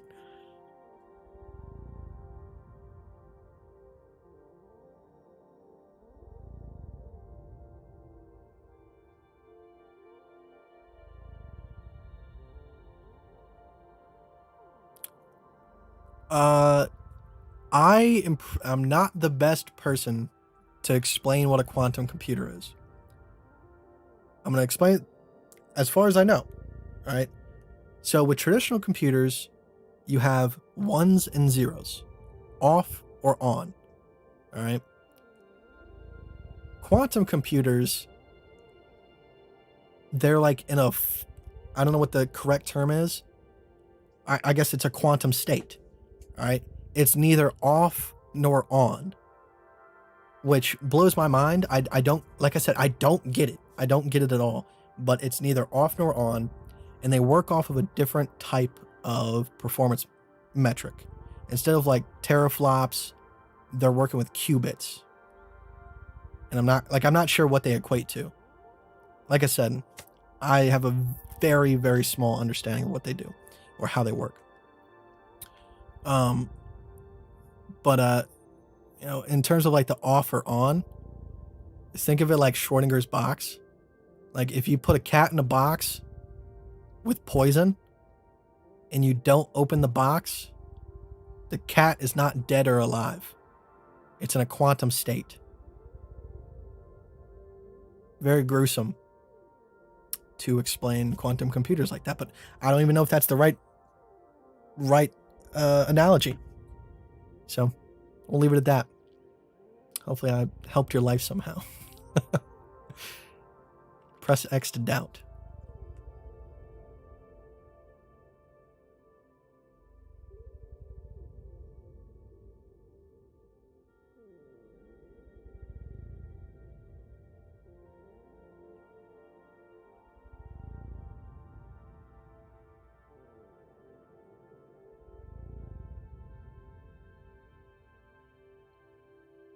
Yeah, that was the word I was going to use, but I didn't think it was the correct one. Superposition.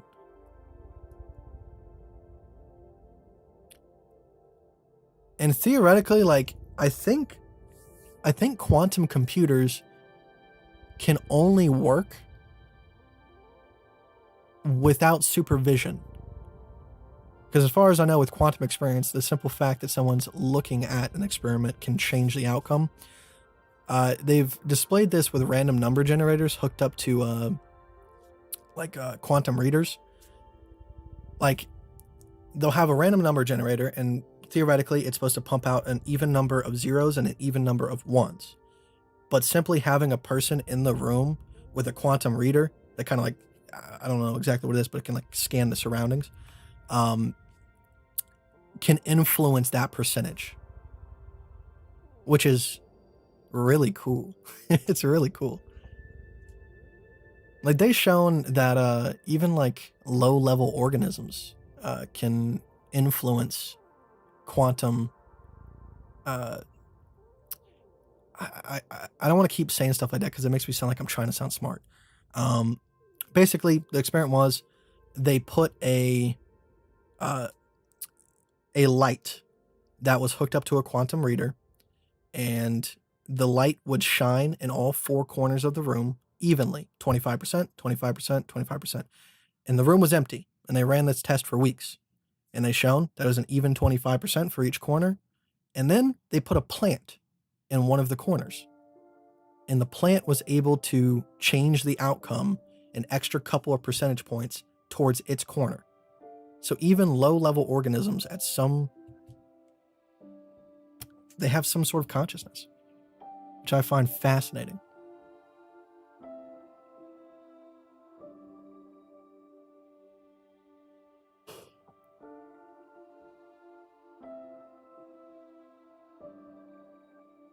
So how's the gym? I haven't been this week, which I'm not too happy about myself, but little wins in other places. Like I said, I mean, I've been killing it with the schedule lately. I'm feeling good about it. Things have kind of like gotten to an equilibrium. And I know people have different opinions on ADHD and whether or not medication is needed, but so far so good. I can say that it's made a positive difference in my day-to-day life, and we're keeping the dosage very, very low because I know that those things can get out of hand.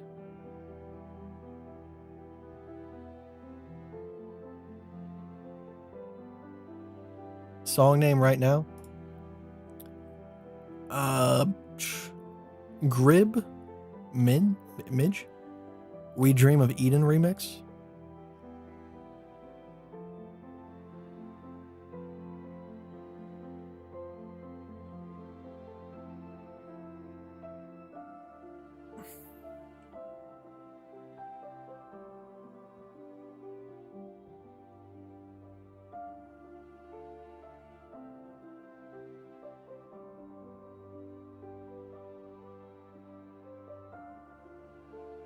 Well, 15 minutes cross to the downside.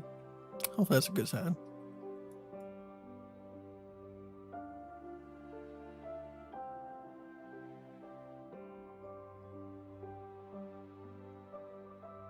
But we're going to be hopping off here pretty soon. We've been on for about an hour and 45 minutes. A little bit longer than what we've done past couple of live streams.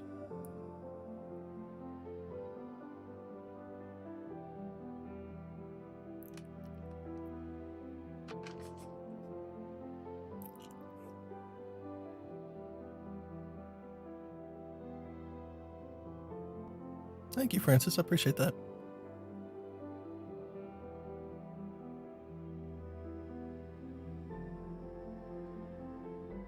And like, what you'll find is if you find like any good traders and they show you exactly how they're making their money, most of the time it's the simplest shit.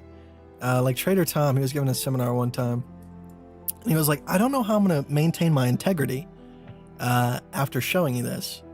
But he was like, if I'm scalping, I simply go to the 5-minute. And if there's a red candle, I short. If there's a green candle, I long. And it's shit like that where it's, I feel like, what's the term for it? Like the simplest answer is always the right one, or usually the right one. That's kind of what we found with trading so far. The more complicated you make it with 1,000 different indicators and trying to predict and be right all the time, the more you're going to lose. You just go with the flow, take the setups that are there, work with price action, don't get mad. And you got a pretty good recipe for success.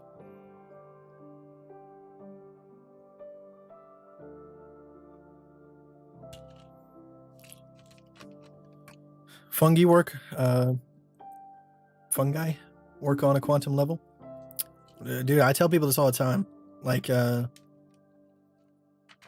when people try to ask me whether or not like to describe mushrooms versus, like 1P LSD. I know LSD is ergot, which is a fungus that grows on wheat. But I think the whole chemical process kind of takes out the magic. Whereas like eating straight up mushrooms, it feels like you're alone when you take LSD in terms of like it's just you and your brain and you're thinking through your thoughts. When you take mushrooms, it's like you're not alone. Like there's something trying to whisper in your ear a little bit, which I'm sure like back in the 1700s, they were like, it's demons. Nah, it's just little mushroom guys. Just little mushrooms. They've been here a lot longer. They know what's up.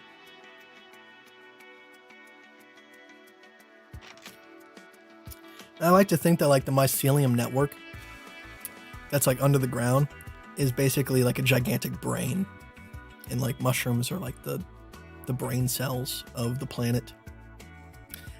Just talking out my ass here, but it's a cool idea.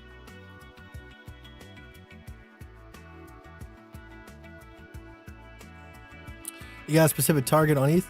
Yeah, like I said, just like on BTC, I'm looking at this specific structure. So like there's no specific target in terms of like exact number, but I'm looking for a lower low to create an ABC setup. So same thing goes for ETH. I'm looking for a lower low to create an ABC setup.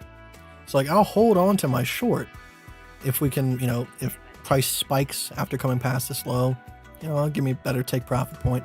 But realistically, I'm only looking to take profit like a little bit below the A.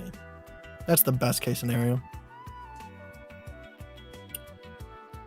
Have you considered a brainwave neurofeedback for your ADHD? Have not heard of it. I don't know what that entails. Do you clear your charts a lot or leave your TA markups? I tend to clear them a lot. Because like usually when I'm talking about something, like I can always redraw it. There's nothing that I say that requires like a complicated setup to the point where like I won't be able to remember it. It's always ABC.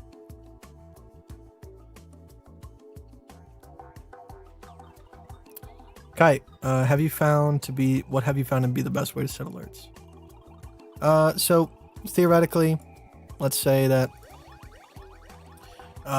you want to have like a more relaxed approach to trading. All right, you would have to be a little bit proactive. So let's say that I'm waiting for this setup right here. All right, I'm waiting for this setup to, trigger. So I would set up an alert here, just like so. You set it up on crossing, and I like to have email to SMS, so that way I can, hear it a little bit better. And then I would create it. And then once that line gets hit, I now know that it's close. So then I'll kind of either open up my phone or go to the computer. And then once price action gets a little bit lower than this level, I'll go ahead and I'll re-trigger it. I'll set up a conditional order on Bybit.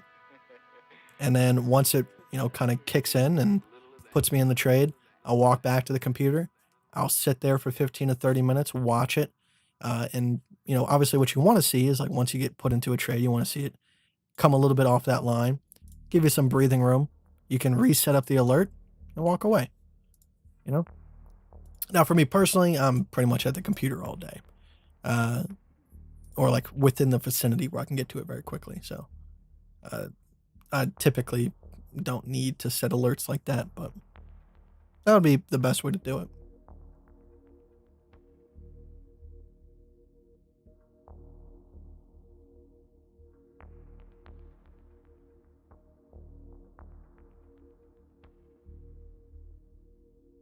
I have Asperger's and ADHD. I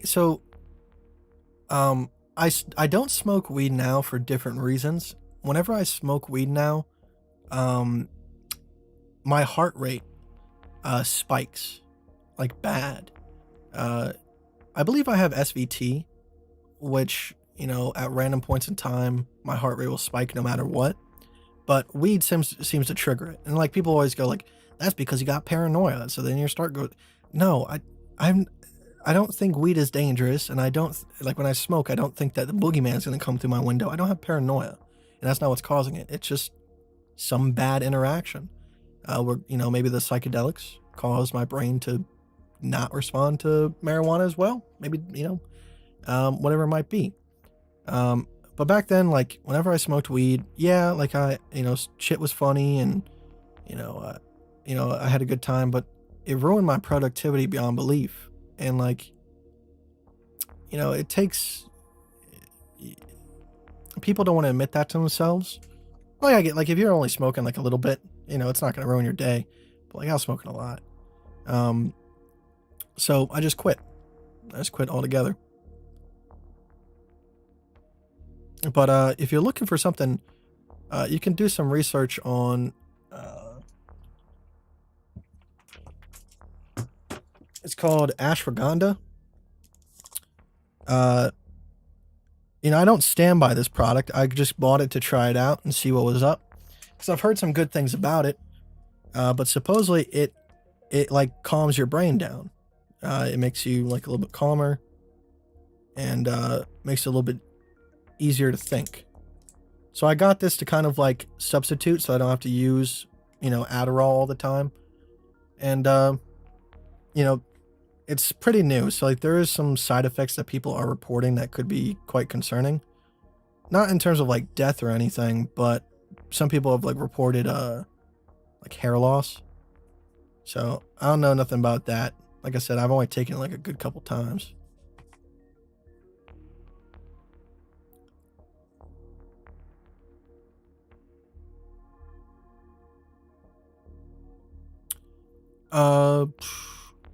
Seriously, it's a question I've been trying to figure out for a long time. How do people play music without getting copyright striked? So I don't monetize these live streams. I don't make any money off of them. Besides like donations in the Patreon, I don't make money off of YouTube. So, like I don't want to sacrifice the quality of the streams. I like playing the music that I like to play. So, sometimes it's so copyrighted that they will take down the stream even though I'm not monetizing it. But, for the most part, as long as you like don't see like something pop up here that says, this is copyrighted music and, it's going to take down your video if you don't stop it, you're good. But don't expect to make money off of it.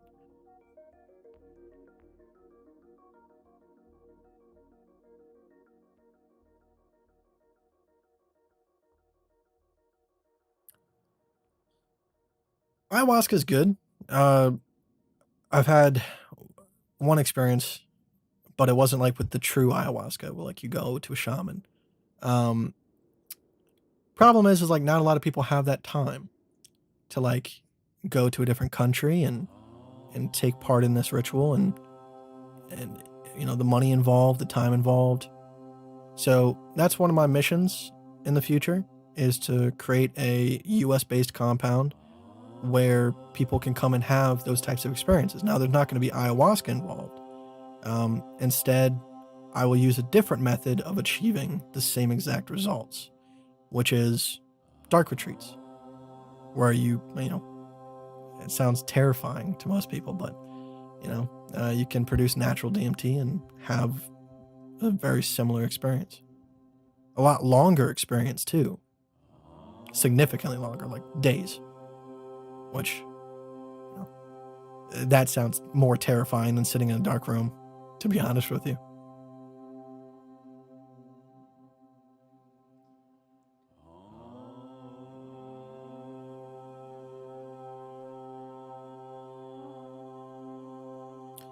All right, guys. So we're at the 2-hour mark. We'll call it for today. I've explained my positions, what I'm waiting for, what I'm hoping to see. Regardless if they work out or not, I appreciate your time, as always. And I'll see you guys on Monday. I might hop on like Sunday, you know, for like maybe 30 minutes to an hour, but, you know. It's the weekend, guys. Have a fun time.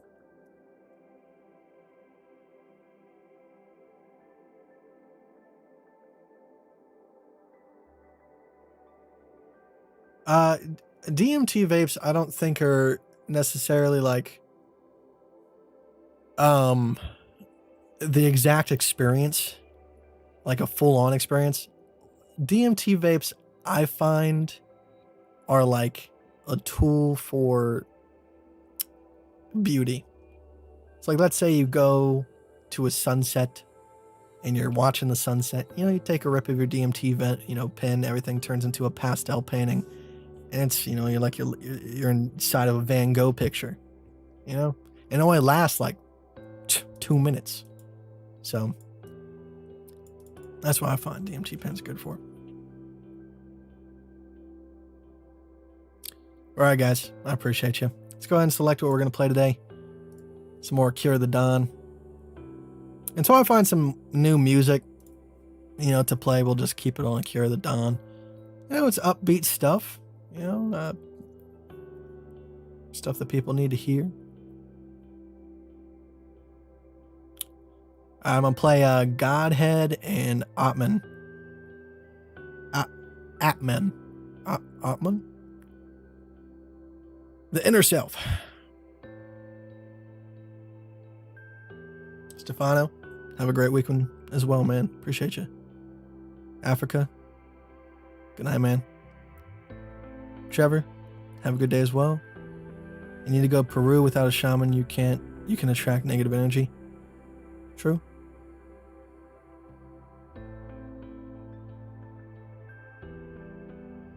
Kool-Aid. Thanks, Kite. Take it easy. You as well, man. Mr. D, we're going to 40K? Oh, damn. It sucks for me. We'll see. I love my life. Bye, buddy. All right, guys. Let's do the thing.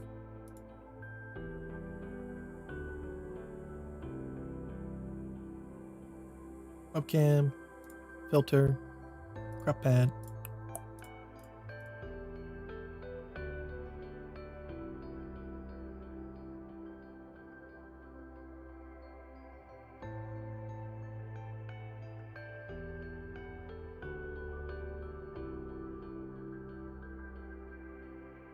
Bye.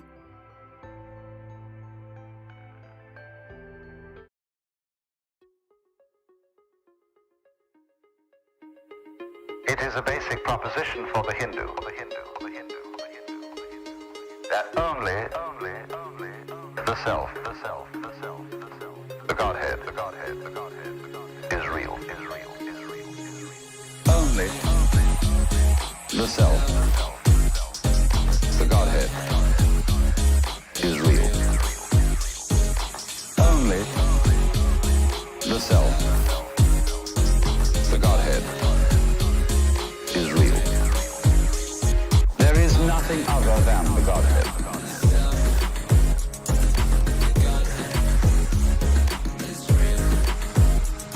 There is nothing other than the Godhead.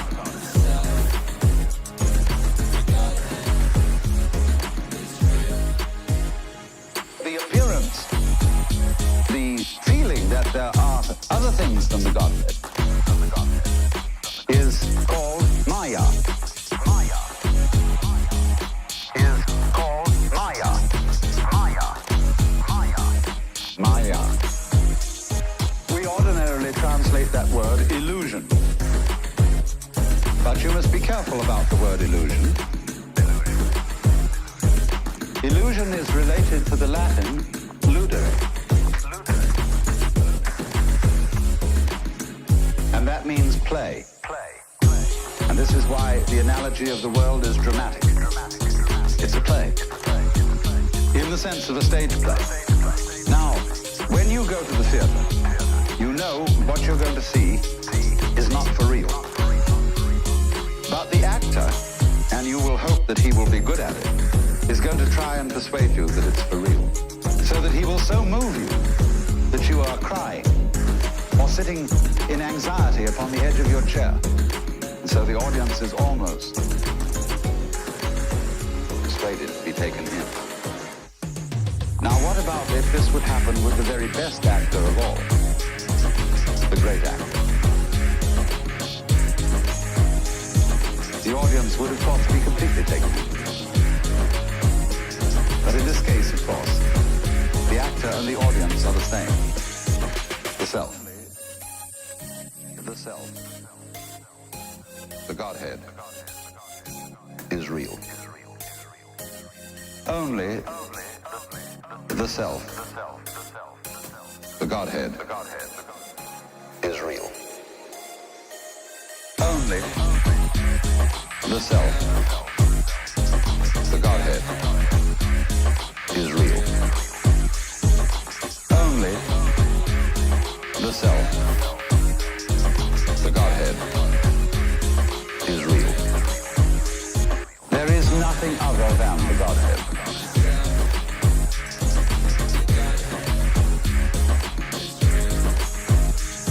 There is nothing other than the Godhead.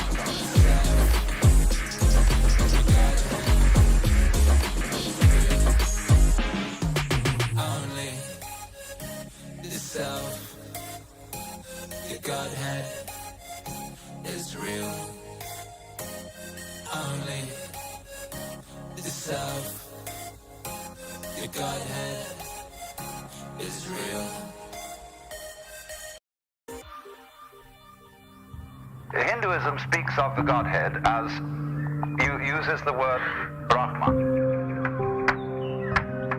This is a neuter form in Sanskrit from the root bri, which means to grow, to expand, to swell. The neuter form Brahman does not have quite the connotation then, you see, of kingship that we will find attached to the Western idea of God, but is also referred to as Atman. And this word we translate ordinarily the self.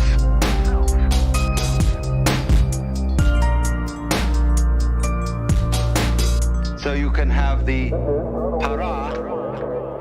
Paramatman, which means para, the supreme self, or sometimes just the Atman alone, and that means the self in you. But the fundamental principle of Indian philosophy is Atman is Brahman. Your self is the supreme self. Atman is Brahman.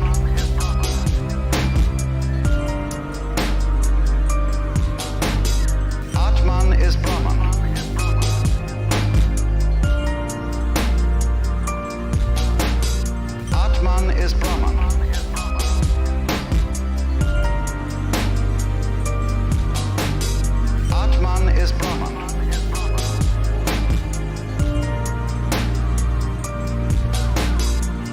is expressed also in the formula tat, vam, asi. Colloquially translated, you're it. Or tat, that, tuam, Latin tuam, you, asi, are.